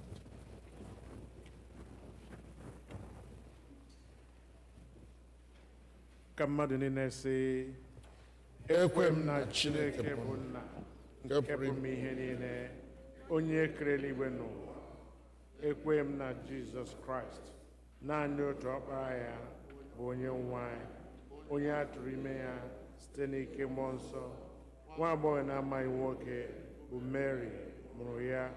Ọ hụrụ ahụhụ ụbọchị nke Salet, akpọgide ya n'obe, ọnwụnwa elie ya, ọ rịdara n'ala mmụọ n'ụbọchị nke atọ. O sikwa na ndị nwụrụ anwụ bilite ọzọ. Ọ rigoro n'eluigwe, ọ nọ n'aka nri Chineke bụ nna nke pụrụ ihe niile. N'ebe ahụ ka ọ ga-esi bịa ikpe ndị ndụ na ndị nwụrụ anwụ. Ekwe m na mmụọ nsọ, na nzukọ Katọlik ndị nsọ, na mmekọ nke ndị nsọ, na mgbaghara mmehie, na mbilite ọnwụ nke ahụ, na ndụ ebighị ebi. Amen. Onye nwe anyị nọnyere unu ụka ekpere unu Chineke. Onye nwe anyị meere anyị ebere, Kraịst meere anyị ebere. Jehova, mee ka anyị hụ ebere gị, anyị nzọpụta. Jehova, were ezi omume yikwasị ndị ozi gị kpatara nrịọ. Jehova, zọpụta ndị nke gị, gọzikwa ihe. Jehova, nye udo na mgbe anyị, n'ihi na ọ dịghị onye ọjọọ ọzọ na-alụ anyị ọgụ ma ọ bụ onye anyị ga-ike. Chineke, mee ka obi anyị dị ọcha n'ime anyị. Sọnde nke 10 ka Trinity gara. Kolekt nke dịrị ụbọchị taa. Onye nwe anyị, kwee ka ntị gị dị ebere ghe oghe n'ekpere niile nke ndị oru gị dị umeala n'obi. Gị mekwa ka ha rịọ ihe ga-atọ gị ụtọ, ka ha wee rịọta ihe ha na-arịọ n'aka gị site na Jizọs Kraịst bụ onye nwe anyị. Amen. Kolekt nke abụọ n'ihi udo. Chineke onye wetara udo, onye hụrụ ịdị n'otu n'anya, onye nke ịmara gị bụ inwe ndụ ebighị ebi, onye ofufe a na-efe gị bụ ịpụzụ n'ọrụ dum, na-alụrụ anyị ọgụ bụ ndị ọrụ gị dị umeala n'obi na mmegide niile nke ndị iro anyị, ka anyị ghara ịtụ egwu ike onye ọbụla na-emegide anyị, ebe anyị tụkwasịrị obi na gị ga-alụrụ anyị ọgụ site na Jizọs Kraịst bụ onye nwe anyị. Amen. Kolekt nke atọ n'ihi amara. Jehova nna anyị nke eluigwe, Chineke nke pụrụ ime ihe niile, nke dị ndụ ebighị ebi, onye wetara anyị n'udo wee rue n'ụtụtụ ụbọchị taa, were ike ukwu gị lụọra anyị ọgụ n'ime ya. Kwekwa ka anyị ghara ịdaba na mmehie ọbụla taa, ka anyị ghara ịgbaba n'ụzọ ọbụla bụ ihe ize ndụ, maka ewe dozie omume anyị niile site na nchịkọ gị, ime ihe ziri ezi n'anya gị mgbe niile site na Jizọs Kraịst bụ onye nwe anyị. Amen. Biko ka anyị gaa n'iru na ekpere ọra nke mmadụ.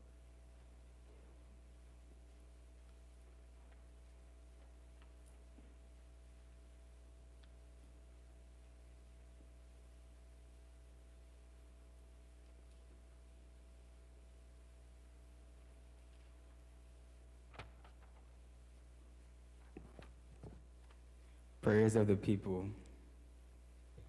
Let us pray to Almighty God, who mercifully inclines his ears to the prayers of his humble servants.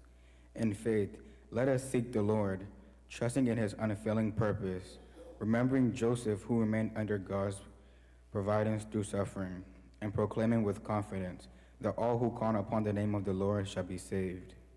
Let us bring before God the needs of the church, the world, our community, our children and young people, and all who stand in his grace. Lord, in your mercy. Yeah. Merciful Father, as we have prayed in today's collect, incline your ears to us and teach us to ask for those things that please you. Purify our hearts and order our desires according to your holy will. Give us wisdom to know what is right, courage to do what is pleasing in your sight, and faith to trust you even when we cannot understand your purposes. May our prayers, words, and actions always bring glory to your name. Lord, in your mercy. Gracious God, we pray for your holy church throughout the world, especially All Saints Igbo Anglican Church. Make us a people who continually seek your presence, proclaim your word faithfully, and call upon your name with confidence. Unite us in faith and strengthen us in love. Where there is division, bring reconciliation. Where there is weakness, give strength. When there is discouragement, renew hope, and make this congregation a faithful witness to Jesus Christ in our homes, our community, and the world. Lord, in your mercy. Yeah. We pray for the Diocese of Washington, remembering Mary Ann, Bishop of Washington, and all who serve in leadership throughout the diocese. We also pray for Henry, Primate of the Church of Nigeria, together with all archbishops, bishops, priests, deacons, evangelists, catechists, and all who labor in your vineyard. Grant them wisdom, humility, courage, and holiness, that they may proclaim your gospel faithfully and lead your people in the way of truth and righteousness. Lord, in your mercy. Yeah. We pray for our servant, the Venerable Clinton, and for all who minister in the congregation. Grant them grace to proclaim the gospel with boldness, compassion, and conviction. May their preaching and teaching lead many to call upon their name of the Lord, grow in faith, and walk faithfully in the way of Christ. Strengthen them to shepherd your people with wisdom and integrity. Lord, in your mercy. Yeah. Almighty God, we give you thanks for the Boys Brigade and for the ministry of forming children and young people in discipline, faith, service, leadership, and Christian character. On this Boys Brigade Sunday, bless every officer, leader, instructor, chaplain, parent, and supporter who gives time and strength to this ministry. May the Boys Brigade continue to raise young men who know your word, love Jesus Christ, serve others faithfully, and stand courageously for what is right. Lord, in your mercy. Heavenly Father, we pray for those being inducted today into the Boys Brigade. Receive their commitment and establish them in your grace. Give them obedient hearts, disciplined minds, courageous spirits, and a deep love for Christ and his church. Protect them for every influence that will lead them away from you. As Joseph was preserved through adversity and ultimately used for your purpose, guide these young people through every season of their lives and use them for the advancement of your kingdom. Lord, in your mercy. Lord Jesus Christ, we have commanded us to proclaim the good news of salvation. Give your church courage to make known your gospel to those near and far. Raise up among our young people faithful evangelists, teachers, servants, leaders, missionaries, and witnesses. May they never be ashamed of the gospel, but confidently confess that Jesus Christ is Lord and faithfully invite others to call upon his name. Lord, in your mercy. Merciful Lord, we pray for the nations of the world, especially Nigeria, the United States of America, and every nation. Guide those who exercise authority and give them wisdom to govern with justice, integrity, and humility. Restrain violence, corruption, oppression, hatred, and every form of injustice. Bring peace where there is conflict, healing where there is division, and hope where there is despair. Turn the hearts of leaders toward righteousness and the good of all people. Lord, in your mercy. Heavenly Father, we remember before you all who are facing hardship, betrayal, uncertainty, or circumstances they do not understand, like Joseph. Give them grace to trust that your purposes are greater than what they can presently see. Preserve those who are vulnerable, straighten those who are discouraged, defend those who are unjustly treated, and bring your light into every dark situation. May those who wait upon you discover that you are faithful in every circumstance. Lord, in your mercy.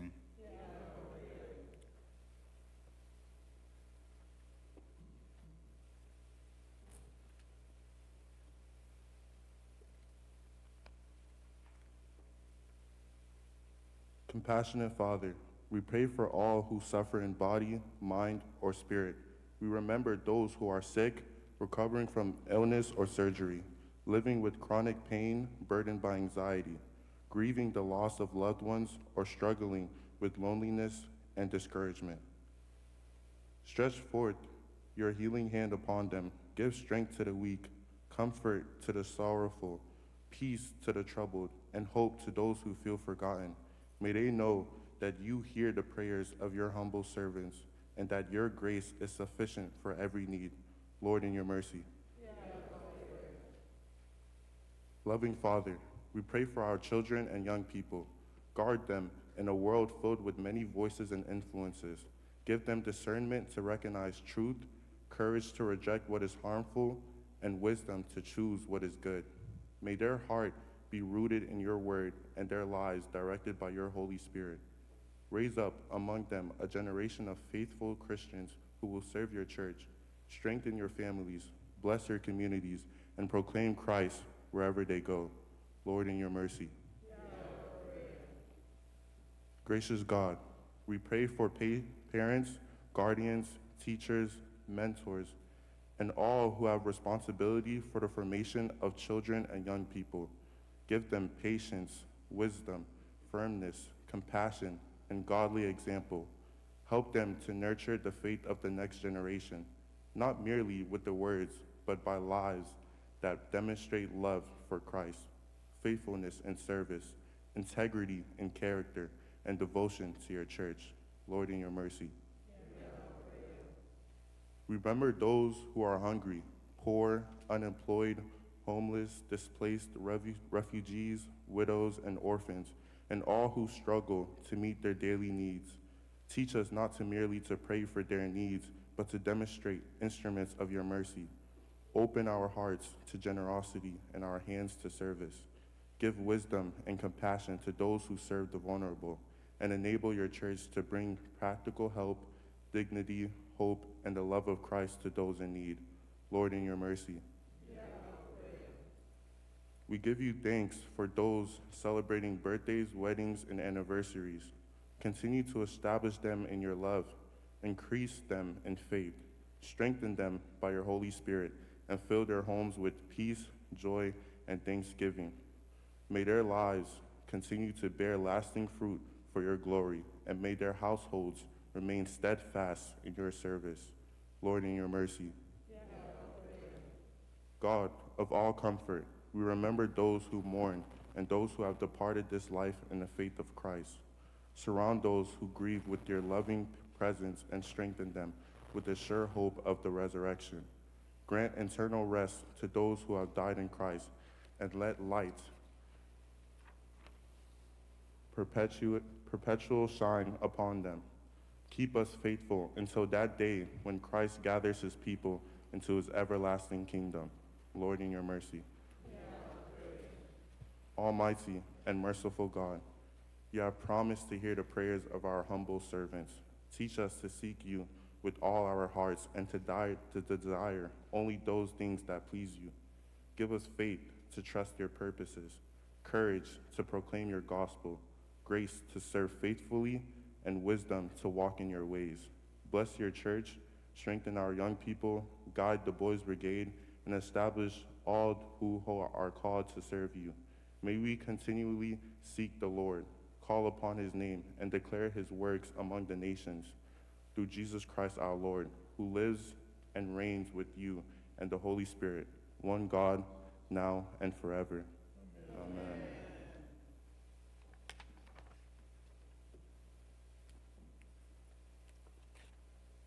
Let us continue for one more moment in prayer. Let us thank God for our children who graduated from different institutions. Some are going in for higher education.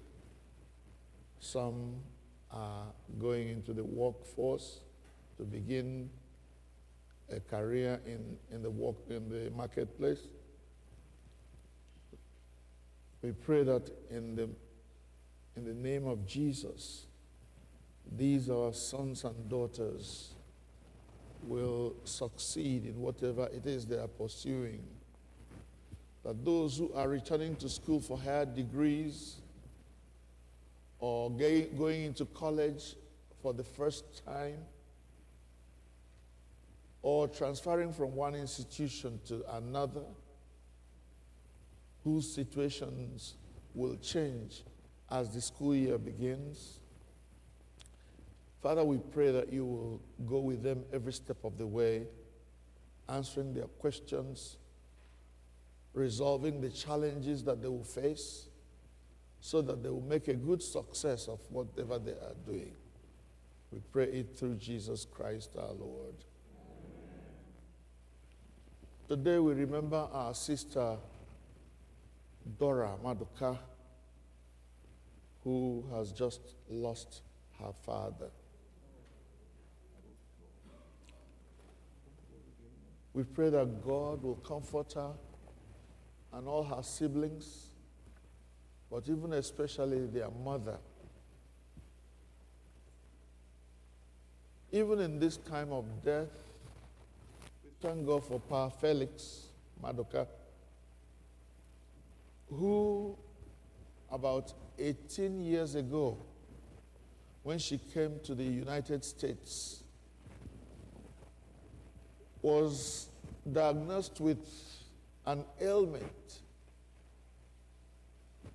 about which the doctors gave him only 6 months to live. Every test and every type of remedy that they applied indicated that he was dying. There was nothing else the medical profession could do for him. So he was hurriedly sent back to Nigeria. But thank God that he did not die after 6 months. He died after 18 years because of the hand of God upon him. To be alive on this planet for 98 years is not a joke. So we thank God for giving him to that family and to all the people he influenced, his life touched. Let us pray that God will comfort all his children, his wife, the extended family, and many others who were blessed. Some of them were sent to the United States. Some of them were trained at home, school fees paid, children that were not his. A man of stature. Papa Felix will sorely be missed. As the family grieves and prepares for his funeral, we commit them into the hands of God, that he will direct them and help them in the process. As we pray for Dora, so we pray for Innocent and Christian and their brothers and sisters. So we pray for Adeline, her husband, and her extended family as they prepare all of these brethren and others that we cannot mention or we don't remember now. That God will support and help them through the challenge of laying to rest their loved ones that have passed. Lord, in your mercy, hear our prayer. Let us now bring our own needs before God. Whatever those needs may be. Dysfunctional family, as it was in the case of Israel. Children that have strayed, that have followed after the ways of the world and will have nothing to do with the church or spiritual things. Let us pray that God will redirect them to himself. Without God, we can do nothing. Let us pray that those who have strayed may return. Those who have challenges may be brought face to face with their challenges, and that God will grant them the courage and the strength to fight and to overcome those challenges. Let's pray that God will continue to bless All Saints Igbo Anglican Church, especially now that we are looking for a new ministry to begin with a new priest, a new shepherd. Let us pray that God, in his mercy, will choose for us, in his wisdom and understanding.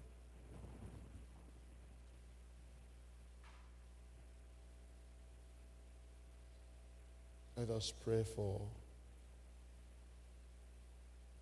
the Roderick as he steps aside and watches his proteges coming to take over from him. That God will strengthen him and enable him to stay around so that if he had any question, we may be able to ask. Let us thank God for those he is going to use. For boys and girls who are not yet members of our Girls Guild and our Boys Brigade, that God will enable them to join their fellows. And that these two organizations and our youth fellowship will have an abundance of men and women who are willing to be mentors and patrons and patronesses so that these organizations will wax stronger and stronger. Lord, in your mercy, hear our prayer. May the grace of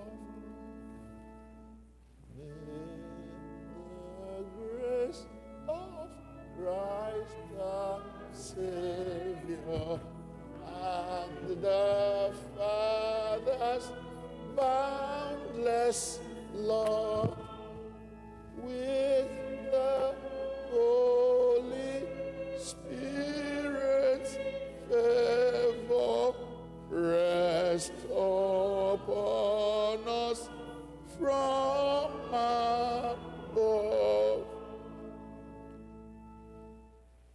Thus may we abide in union with each other and the Lord, and possess in sweet communion joys which earth cannot afford. Amen. Amen.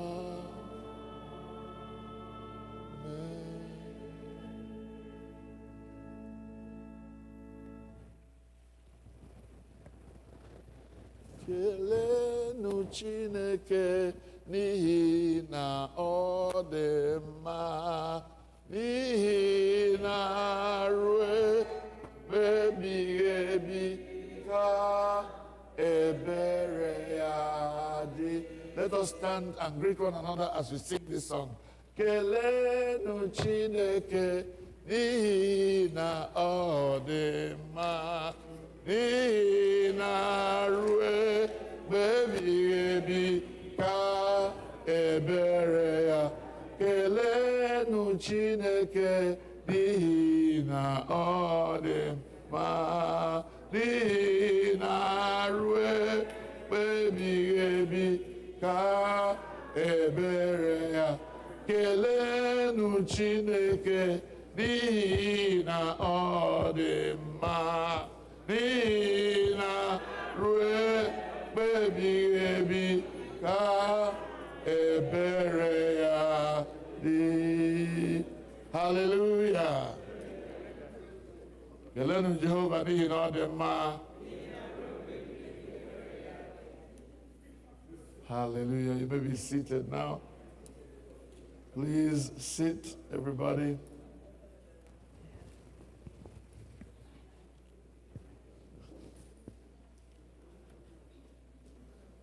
Let us sit down, please.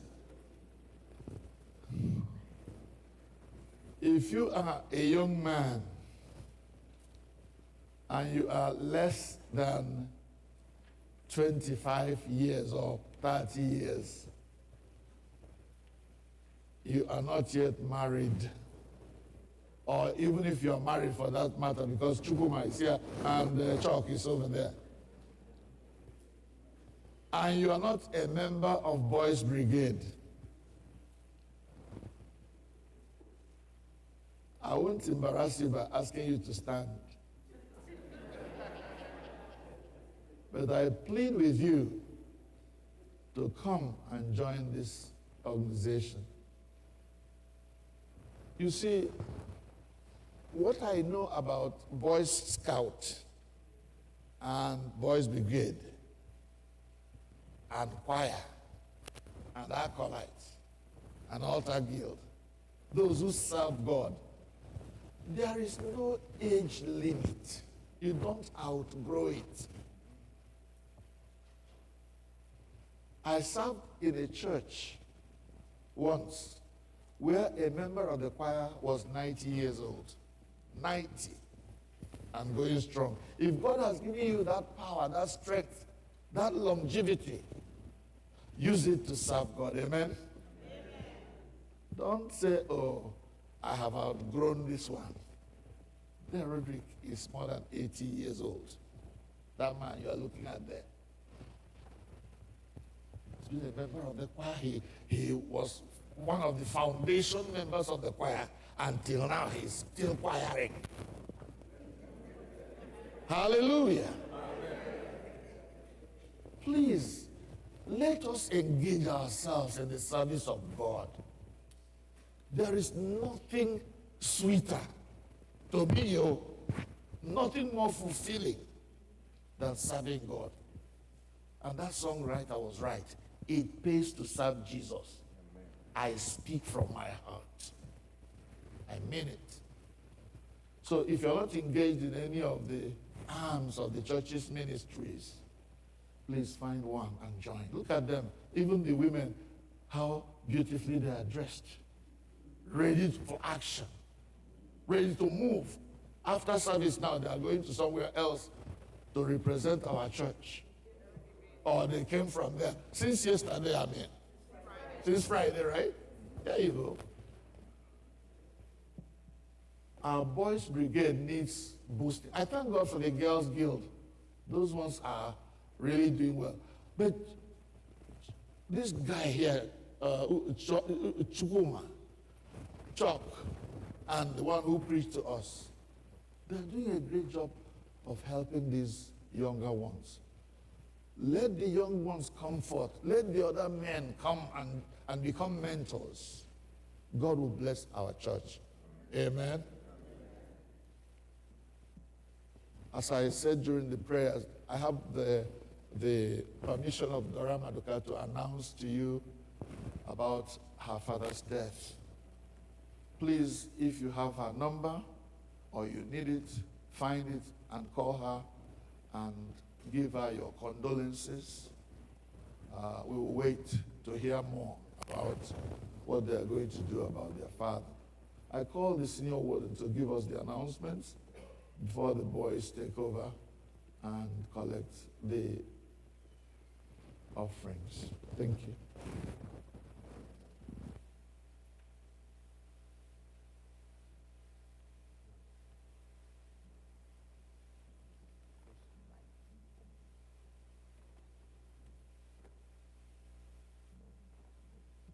Greetings, everyone.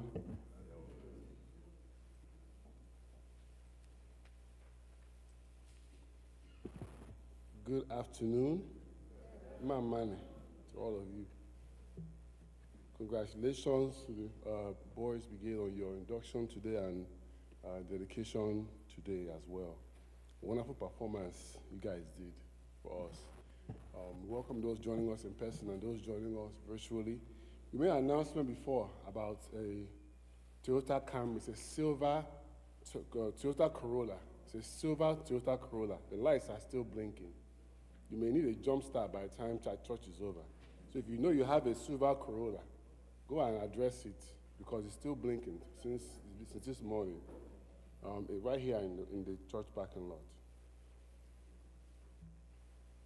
So next week, our children's ministry is having Sunday school weekend. It's going to be on Saturday and Sunday. It's going to be here at the church. Registration is required. I think there's a flyer that was circulating. A reminder that children are asked to wear their green T-shirts on Saturday, and on Sunday they wear black and white. So parents, please make sure you drop off your child so that they can be part of the weekend on Saturday. Today is the last day for those who are interested in joining the ASIAC's inaugural couples retreat. Today is the last day to make payment. So if you're interested, today is the last day to make payment if you want to be part of that trip. And that's going to be from September 11th to the 13th. Transportation is provided by the church, but attendees are expected to be responsible for their own accommodations for the 2 days. And of course, your food as well. And that's $290 per couple, $145 per person. Mrs. Ugochi Nwachukwu, is she here? Okay, Yes, please contact her, or you can also see, if you don't mind me putting you on the spot, Dr. Ogoke here, she can sub for her. Let's make sure that this gets collected today, because otherwise we can't guarantee your ability to participate. Also, the survey, the congregational survey, which I explained last week, is part of our effort to create a profile for the church and also create a profile for the priest that we'll be looking to hire. All church members are asked to complete that survey. So please, it's in the church forum. It's a 5 minutes, you're done. It's really like that. It's quite simple, straightforward, you know, bullet. So please, if you haven't done so, do that so that your voice can be heard. The deadline is August 30th for you to complete that survey. As I did mention, we will have an opportunity the last 2 Sundays of the month of August for paper entries, but it really is easier for us to process if you use that forum. So if you can do so, please do so. And I'm available to help anyone who needs help in completing. And of course, you only complete once. So once you do it, the system won't even allow you to do it again, right? So please make sure you complete it and complete once. All praise be to God.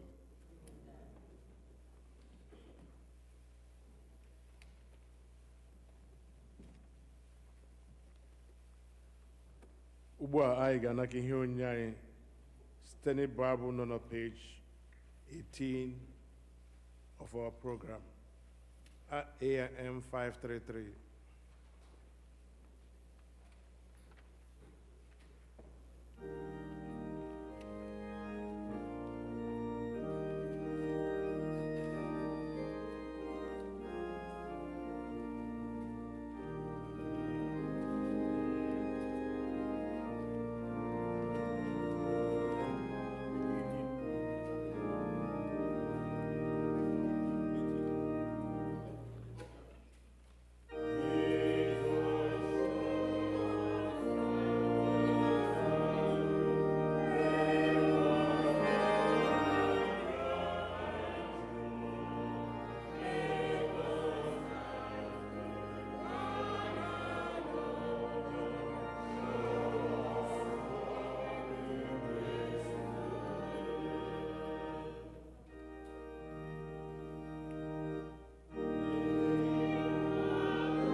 Please, may we stand, please?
You may.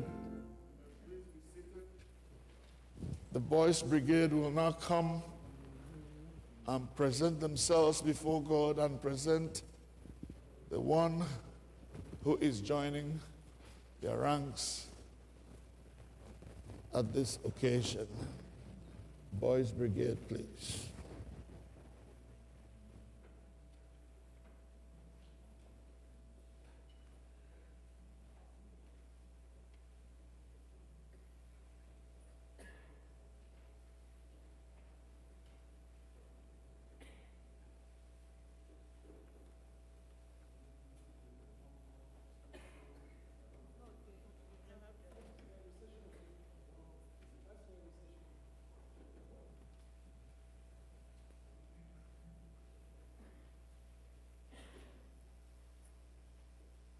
Boys Brigade, attention! Boys Brigade, mark time! Forward march!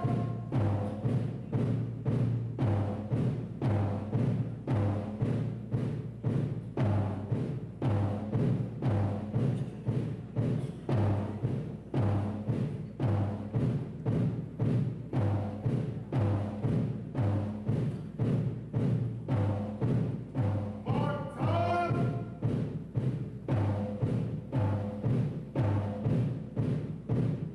Boys Brigade, halt! Boys Brigade, who are you?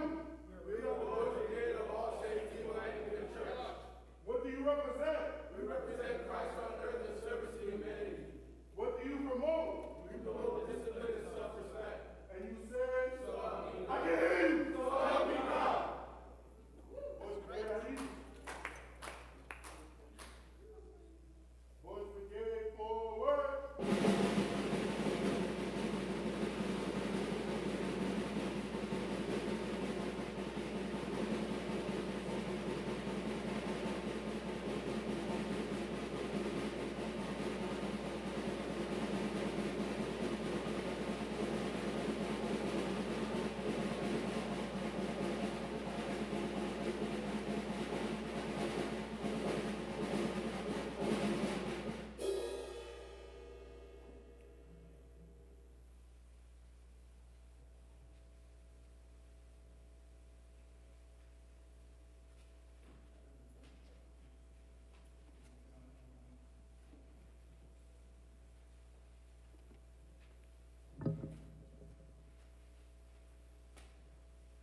Boys Brigade, raise your right hand as you read the pledge.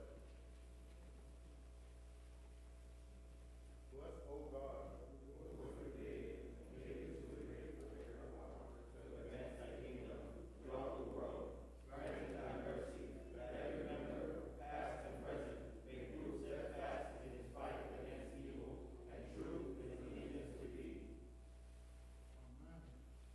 Boys Brigade, about turn.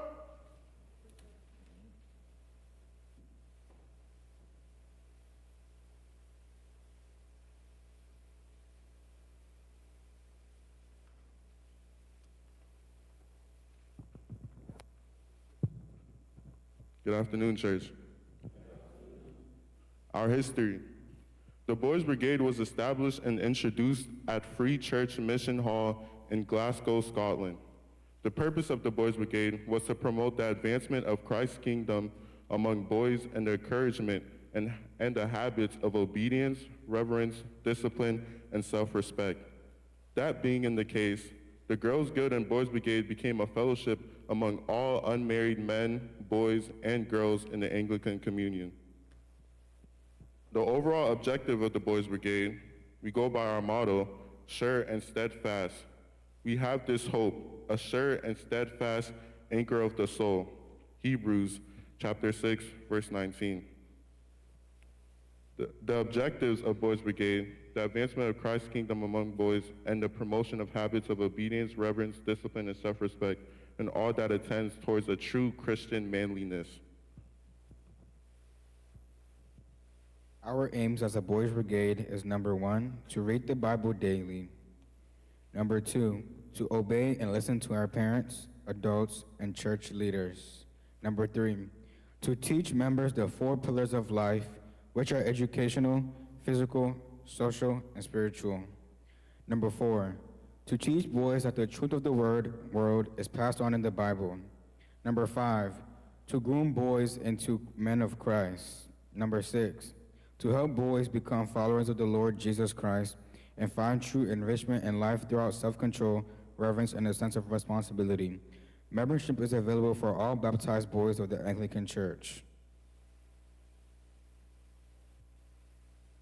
Boys Brigade, about turn.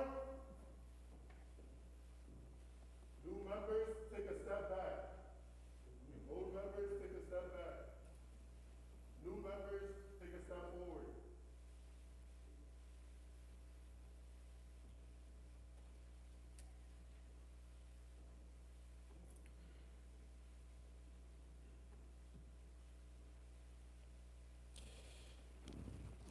Church, we have one person who is joining the Boys Brigade of All Saints Igbo Anglican Church. His name is Chikamji Ihediwa. Chikamji Ihediwa has joined his brothers in the Boys Brigade to recite their pledge.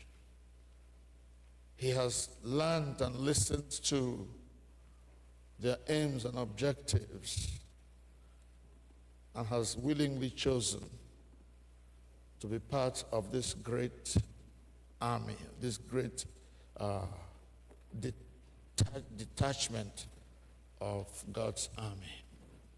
So we receive him into Boys Brigade of All Saints Igbo Anglican Church in the name of the Father and of the Son and of the Holy Spirit, and the church said, Amen. Now we pray for Chikamji. Here you are, please kneel.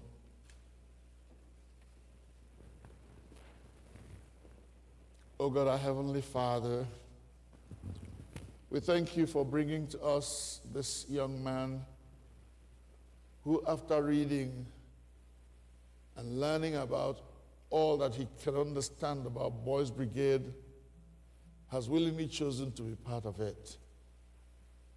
Lord, we confirm this choice and we receive him into your service among his brothers in our Boys Brigade unit here. We pray that you strengthen him and his brothers as they seek to serve you under the banner of Boys Brigade and the greater banner of our Lord Jesus Christ. We pray that you strengthen him to keep all that he has pledged to be and to do as a Boys Brigade member. Bless him and glorify your name through his life. Through Jesus Christ our Lord. Amen. Join back your brothers. You can step forward again. All of you. Brigade fall in. Wow. All right. It is my pleasure to pray for you guys and to thank God that you are doing well in your work as Boys Brigade. Some of you are going away to college. My prayer is that you will still choose to come back here even after your graduation. It will be a deliberate choice because so many people think that the grass is greener on the other side. So they run away. Maybe you grew up in the Washington area. You want to experience what is going on in California or in Florida or in Texas, somewhere else other than your home place. And when you leave, what you have done is to create a vacuum in your home church here. My prayer is that even after God has blessed you and you have reached whatever height you are looking for, you will still be able to find a job around here to enable you continue to be part of this congregation. That's the only way we can build it and keep going. Remember, you have decided that you're going to read the Bible and pray every day. You're going to be worthy soldiers of the cross. Please, make sure you fulfill this pledge that you have made, so that those who see you will see you as representatives of Jesus Christ our Lord, whether you are here at home or away in college, or for that matter, those of you who have graduated at work. May God help you all. Let us pray. Church, please, members of the church, raise your right hand towards the altar as we pray for our boys' brigade. Heavenly Father, we thank you for all the members of our boys' brigade unit here at All Saints Igbo Anglican Church. Lord, we commit all of them to you and pray that in the name of our Lord Jesus Christ, each one of them will be mindful of the pledge they have made today to be servants of Jesus Christ and bearers of his image, bearers of his gospel wherever they go. Blessed Lord, we pray for their patrons and their mentors. Lord, we ask that you will encourage them and give them discerning spirit to know which direction to lead these ones, oh God, so that they will remain in the presence of God, looking unto Jesus, who is the author and finisher of our faith. Grant that none of them will go astray. But as we have told ourselves today that we are our brother's keepers, grant, oh God, that each one will be vigilant to know when a brother is going astray and to raise an alarm so that we can all go to the rescue. Holy Father, we pray that none of these ones will get lost, that none of them will join any bad organization that will lead them astray. And that those who ride horses, put blinkers on them. Grant that there will be a holy blinker on each one of their eyes so that they will be focused on Jesus and refuse all the distractions that the world will present to them. Blessed Lord, grant that these men, these young men, will grow into bulwarks in the house of faith, in this house of worship. Grant that they will grow up to be people of reckon, people of honor, people of consequence, people of stature. Bless them, O God, when they go out, when they come in, at home, at work, at school, at church. Grant, O God, that they will take on the armor of God, the full armor of God, the whole armor of God, so that they will be able to withstand all the fiery darts of the enemy. And having done all, to stand. Stand therefore by the power of the Holy Spirit in the name of Jesus Christ against all the wiles of the devil, to the glory of God the Father, Son, and Holy Spirit, through the same Jesus Christ our Lord. Beloved brothers, unto God's gracious care, protection, and keeping, we commit all of you. The Lord bless you and keep you. The Lord lift the light of his countenance upon you, be gracious to you. The Lord make you the objects of his favor. The blessing of God Almighty, Father, Son, and Holy Spirit, be with you now and forevermore. Amen. God bless you, my brethren. Go to your seat. Right? Yeah. Boys Brigade about turn. Forward.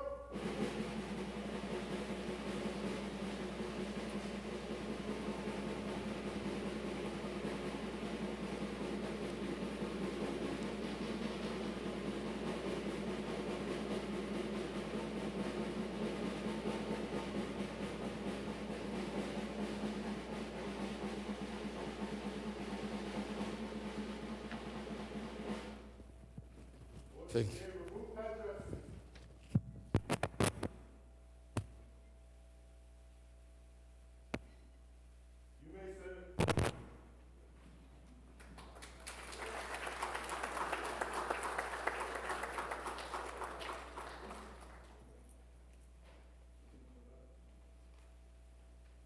I know that at some point towards the end of our service, there will be vote of thanks, right? Yeah? Okay, but for now, please, let's have a general thank offering, our weekly thanks offering. Please bring the table and the basket. As we sing and rejoice in the presence of God, the choir leading, let us bring our thanks offering, please.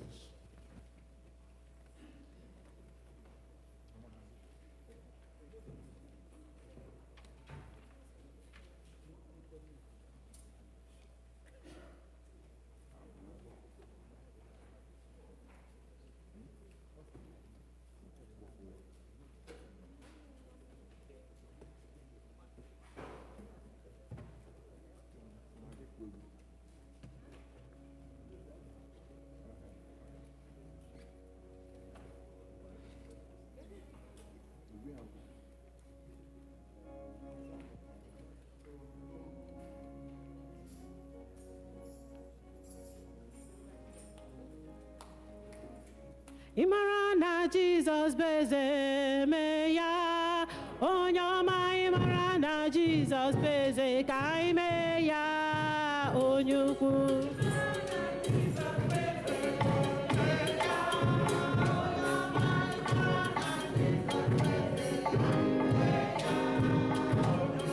Ịmara na Jizọs bụ eze mee ya, onye ọma ịmara na Jizọs bụ eze ka anyị mee ya, onye ukwu.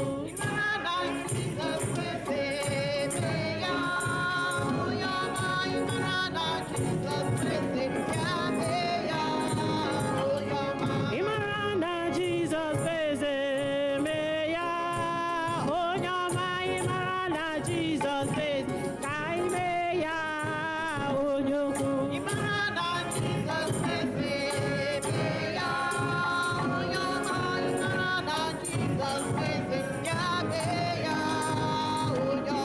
Ịmara na Jizọs bụ eze mee ya, onye ọma ịmara na Jizọs bụ eze ka anyị mee ya, onye ukwu.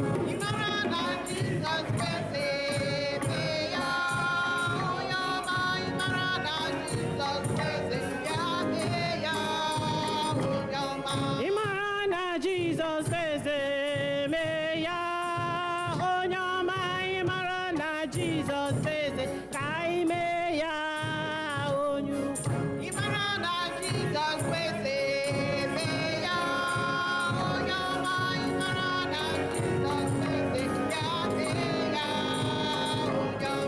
Ịmara na Jizọs bụ eze mee ya, onye ọma ịmara na Jizọs bụ eze ka anyị mee ya, onye ukwu.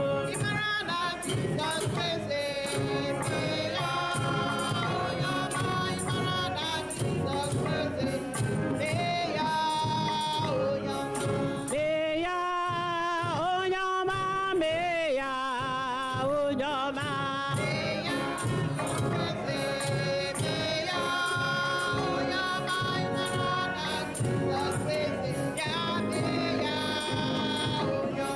Ịmara na Jizọs bụ eze mee ya, onye ọma ịmara na Jizọs bụ eze ka anyị mee ya, onye ukwu.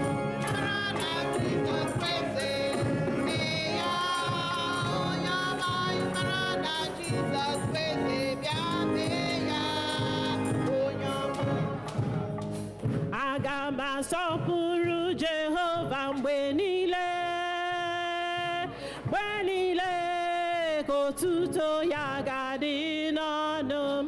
Jehova ka mkpụrụ obi m ga-eji nya isi, ndị niile dị umeala n'obi ga-ahụ ya, wee ṅụrịa ọṅụ. Aga m asọpụrụ Jehova mgbe niile, mgbe niile ka otuto ya na-adị n'ọnụ. Jehova ka mkpụrụ obi m ga-eji nya isi, ndị niile dị umeala n'obi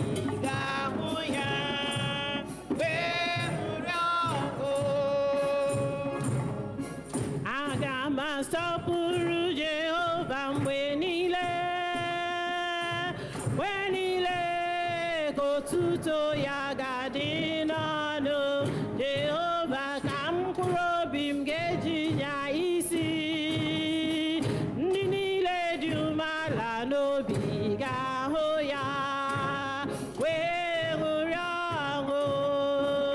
Aga m asọpụrụ Jehova mgbe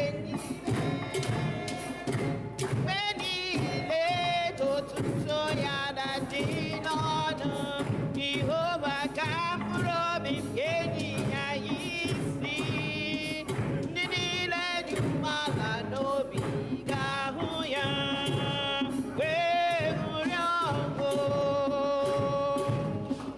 Praise the Lord, praise the Lord, praise the Lord, praise the Lord. Oh, praise the Lord, praise Him, praise the Lord, praise the Lord, praise the Lord, praise the Lord, praise the Lord, praise the Lord. Oh, praise the Lord, praise Him, praise the Lord, praise the Lord. Kelenu Chineke n'ihi na ọ dị mma, n'ihi na ruo mgbe ebighị ebi ka ebere ya dị. Abụ. Kelenu Chineke n'ihi na ọ dị mma, N'ihi na ruo mgbe ebighị ebi ka ebere ya dị. fellowship. In Christ. Kelenu Chineke n'ihi na ọ dị mma, N'ihi na ruo mgbe ebighị ebi ka ebere ya dị. One more time. kelenu Chineke n'ihi na ọ dị mma, N'ihi na ruo mgbe ebighị ebi ka ebere ya dị. everybody singing Hosanna, Hosanna, everybody singing Hosanna, Hosanna, everybody singing Hosanna, Hosanna, onye ọbụla tiwere ya Hosanna, Hosanna,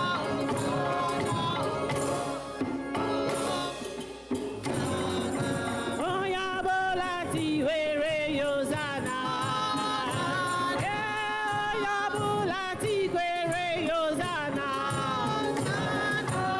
onye ọbụla tiwere ya Hosanna,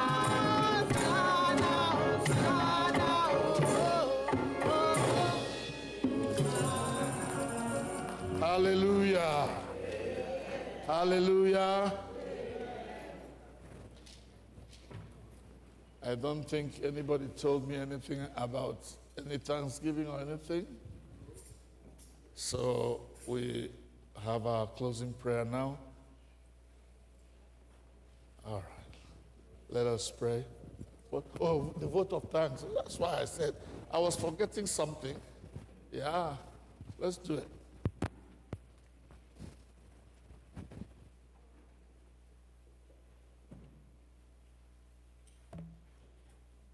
Good afternoon, church. So I'm not here to do the vote of thanks today, but I'm here to talk about something that touched my heart when we were practicing yesterday. So after I talk, I'll call my president to do the vote of thanks. So the Boys Brigade was having a conversation yesterday while we were doing our elections for the Boys Brigade, and we were trying to elect the new members. A lot of them were scared to step up to the plate. A lot of them were scared to step up and do the job because we don't have that push and that drive. All we have is our three patrons, my father, Chugunyoro Suchuku, well, our four patrons, my father, Chugunyoro Suchuku, Dr. Chukuma Okeke, Mr. Chuck Nwokori, and you didn't see him enough, but he's up there doing tech for us, Uncle Chigozie Igwem. A little bit about my background in the Boys Brigade. It started from 8th grade. That's when we started the Boys Brigade. And I was supposed to be the vice president. And Prince Wilker, he was supposed to be the actual president of the Boys Brigade. But when I came home, I was very scared. I remember telling my parents, I'm really scared to be the vice president. And I remember my parents telling me, you can do it, you have the support, you have everything you need. And growing up, I never had a big brother. So the Boys Brigade gave me an opportunity to be that big brother to younger people within this ministry. And not only that, but it gave me the chance to lead. I had a lot of people that supported me, supported me throughout this whole journey. Like Chinedu Idea, like he's sitting in the crowd right now. He helped me throughout everything. And when I went off to college, someone from this church became not only a mentor to me, but a big brother. His name is Nemeka Ahotu, and he really gave me that big brother that I never had. I took all the lessons that I learned from the Boys Brigade to start my own mentorship initiative called Boys to Men within Towson. And with that, I decided to be that big brother I never had, showing up for men when they need it, being that voice for them, because growing up, I didn't have as much of a voice. I was always the shy kid. I was always the one who got bullied. But I made sure that through Boys to Men, through Boys Brigade, and also within my community, I can be that person to give back to young men. Why Boys Brigade is important to me, like I said, the main thing I want you all to take out of this whole thing is mentorship. These young men are very creative. These young men, they have the guidance, they have what they need, they have the mind, they're very intelligent, but they just need mentorship and guidance. And now, the Boys Brigade, we do a lot of volunteering. We do a lot for the community. Even whenever they have meetings, they meet every Saturday, at the last Saturday of every month. They always plan things for the future, or plan things to just invest in our community. Boys Brigade helped me have that voice. Boys Brigade helped me stand up and become a leader within my community, not even within my community, but in school, at home, wherever I went. The learnings I got from Boys Brigade is what stuck with me. So I want you all to look at these young men. They're very intelligent leaders, but they just need the patrons and the men and the guidance to streamline and be able to streamline their goals.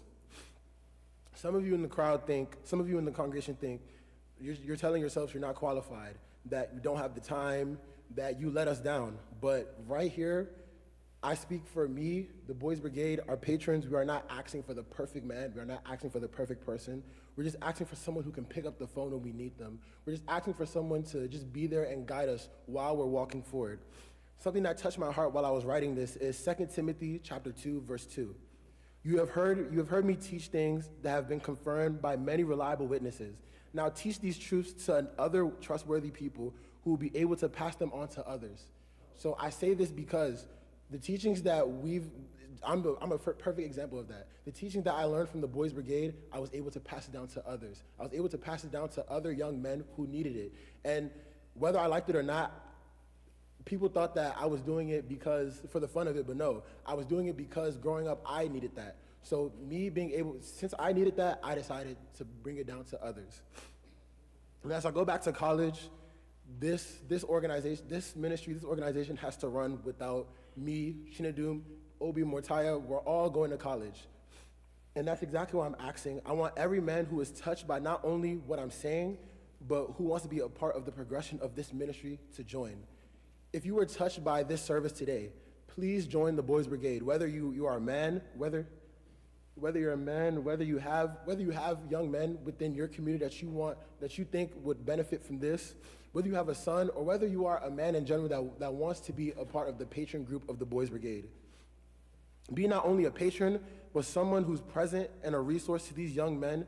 And now I want to mention our patrons, and when I mention your name, please stand up. My father, Chukwunyoro Suchukwu.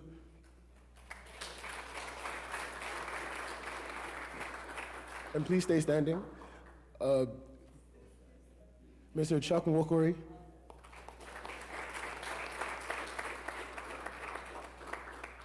Uncle Chiga Igwem, he's up there, but you all will I hope you all will see him. And the one and only Dr. Chukwuma Okeke.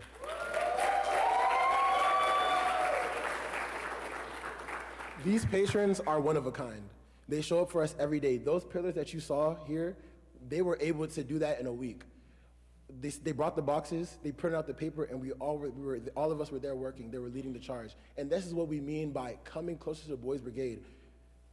This is how we make men. One thing I learned about the Boys Brigade is it's not just us wearing blue and white sashes, a beret on our heads. No, it's about becoming a leader. We have to become leaders within this ministry because when we're out there, nobody got you but yourself. That's one thing I want you all to know. Boys Brigade meets on the last Saturday of every month in this church sanctuary, which is the same time as the Girls Guild. So for a parent with a son, a daughter, that's one drop-off, and both kids are poured into. So if you have a son and a daughter, bring them to the Girls Guild, bring them to the Boys Brigade. This is how we learn, this is how we build community, this is how we come together. And I just want you all to know, one thing I want you all to know before I go to college, if your dreams don't scare you, you are not dreaming hard enough. If you have a dream that you're dreaming in your head that you want to achieve and doesn't scare you, that means you're not dreaming hard enough. If you have a dream that scares you, that means you are dreaming hard enough. If that dream seems unachievable, go achieve it. Because sometimes people won't really understand your dreams except for you.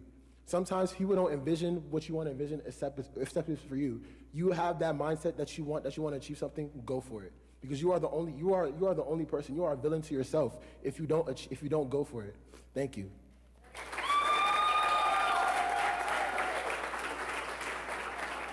And now I would like to call my president, Chinedum Ahotu.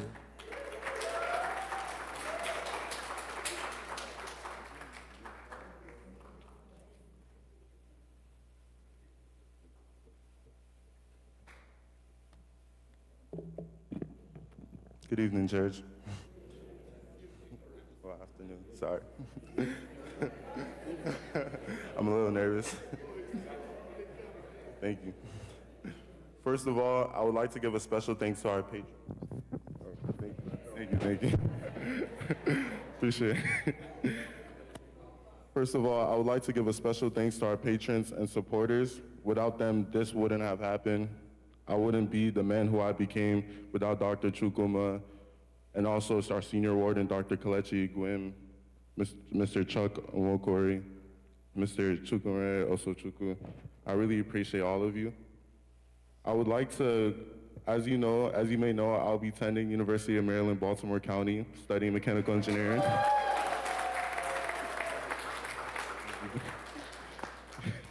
Go Retrievers. So I would have to unfortunately step down, but I know that Boys Brigade will be in good hands. I want to go into a little bit about what my purpose was in Boys Brigade as president and the things that we've done to show the overall achievement of Boys Brigade and what goes on behind the scenes. As you may know, we do multiple volunteer efforts. Every year we do a volunteer effort. We're getting in the boys group doing a toy drive. As Christ taught us and God, and as we have learned so and so throughout church, it's important to give back and help others, to appreciate them, to give a landing hand. So in doing so, we've completed over 5 volunteer efforts, which is a great achievement. I appreciate it. Can we clap up for that? And I would also like to talk about how Boys Brigade can help you become a man. For me, being a man, it was always something that was said. Become a man, be strong, be disciplined. But what is the true point of being a man? And for me, through Boys Brigade, I learned it's accountability. Being able to take account for yourself, being able to take account for everyone. In Boys Brigade, we have a routine where if you're late, you have to do push-ups, And yes, don't see it as a punishment, but more of a form of discipline, to hold each other accountable. And there was one day I was even late as president, and these boys hold me accountable. I was doing push-ups with someone else and was just there counting 1, 2, 3, And it's important to hold that accountability because accountability is what truly makes you a man, is what truly differentiates you from a boy and a man, being able to be accountable, being able to know what you have done, what was wrong and right, and being able to learn. And I would like to give a special announcement for the new e-board and who I will be passing down the torch to. So can you please stand when I call your name? our president, Chimelu Mortenye,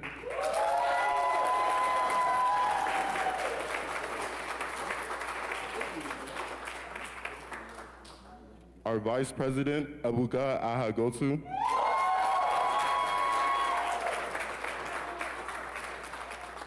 our new secretary, Obi Igwim,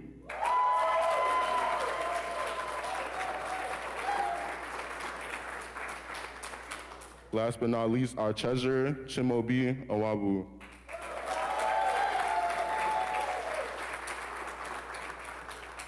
As I depart, I want to send a message off, and the Boys Brigade is now in your hands. You guys are a nice, fine, young set of men, and I know that you guys will be able to flourish and keep Boys Brigade active and steadfast, and remember our motto, and always to keep your prayers in line. Always pray. It's important to have faith and to believe, because that's what it means to be in Boys Brigade. When COVID-19, I didn't even think Boys Brigade would happen, but it did because I believed and I prayed for it. I was nervous, I was scared, you know, I was really shy, as you may know before. But as I grew up, I grew taller, I got in confidence, you know? So I know you boys will do the same as you guys grow up. So may God bless you. God is He's always there. He's one of the biggest patrons of Boys Brigade. Thank you.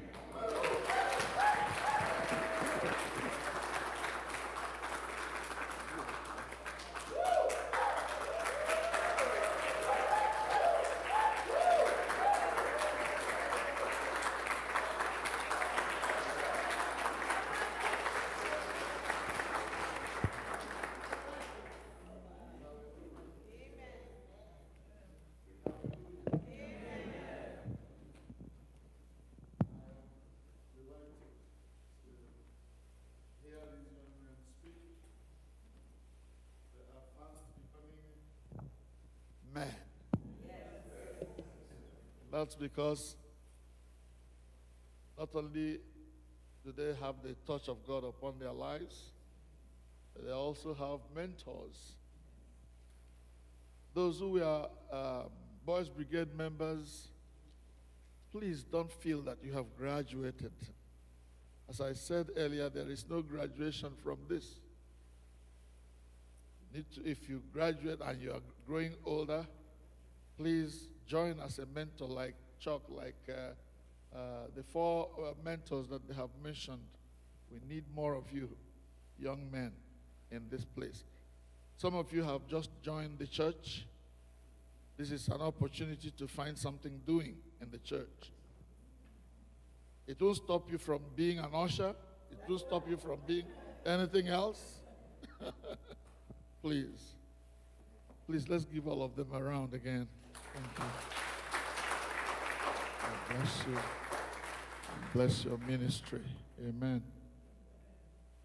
I think it's time to say our closing prayer, right? Let us pray.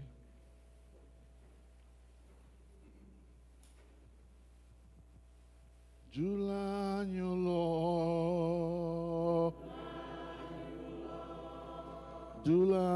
Lord, Eze Jesus, Julanyo Lord, Dula, Aina Yogi Duranila, Duranila.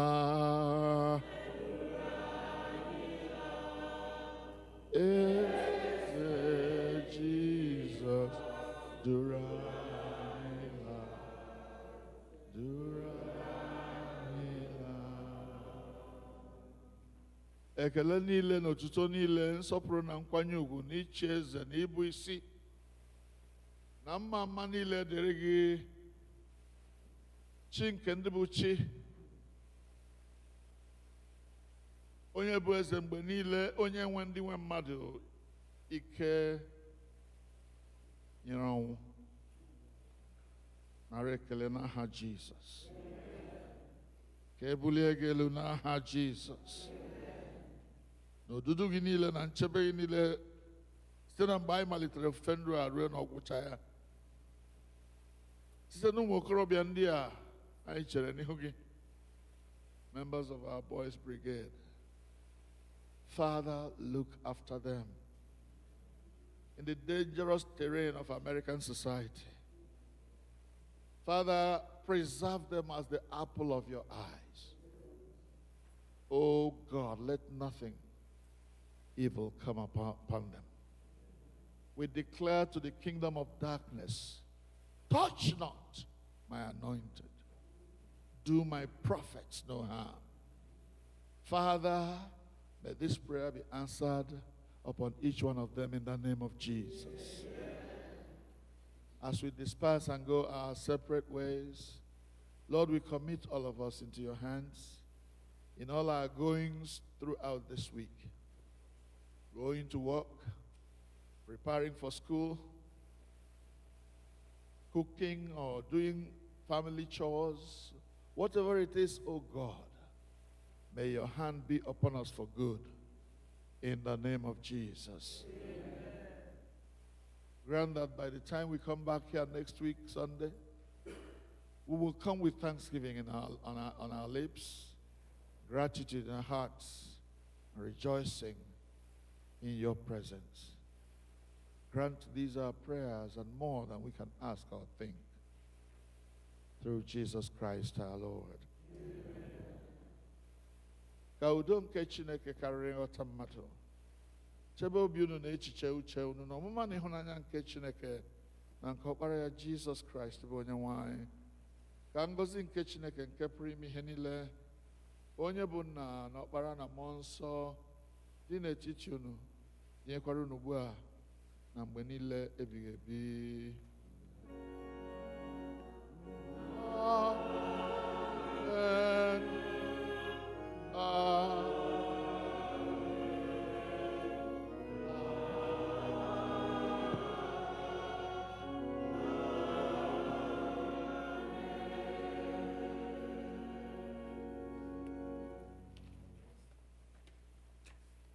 I get with Ofen Ryan Namechi, Steny Bible on page 19, Onward Christian Soldiers.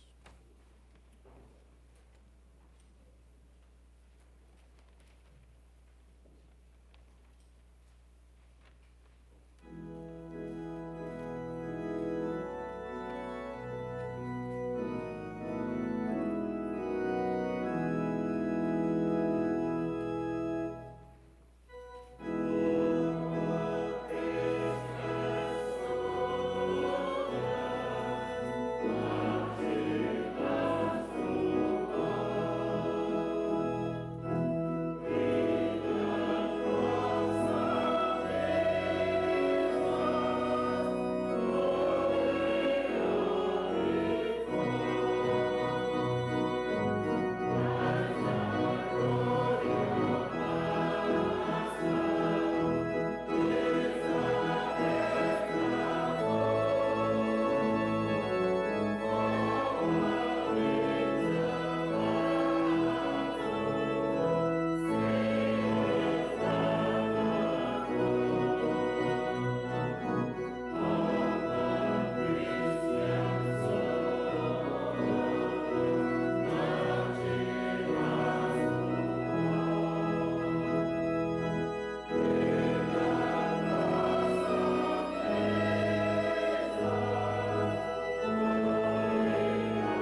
the last verse.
Onye nwe anyị nọnyere unu.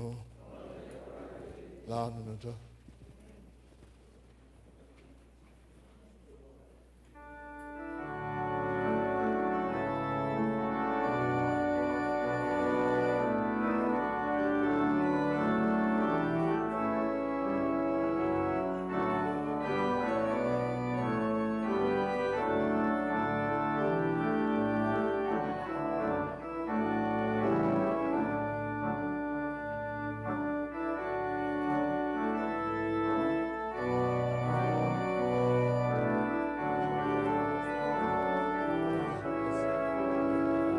Ahụrụ m anaghị esi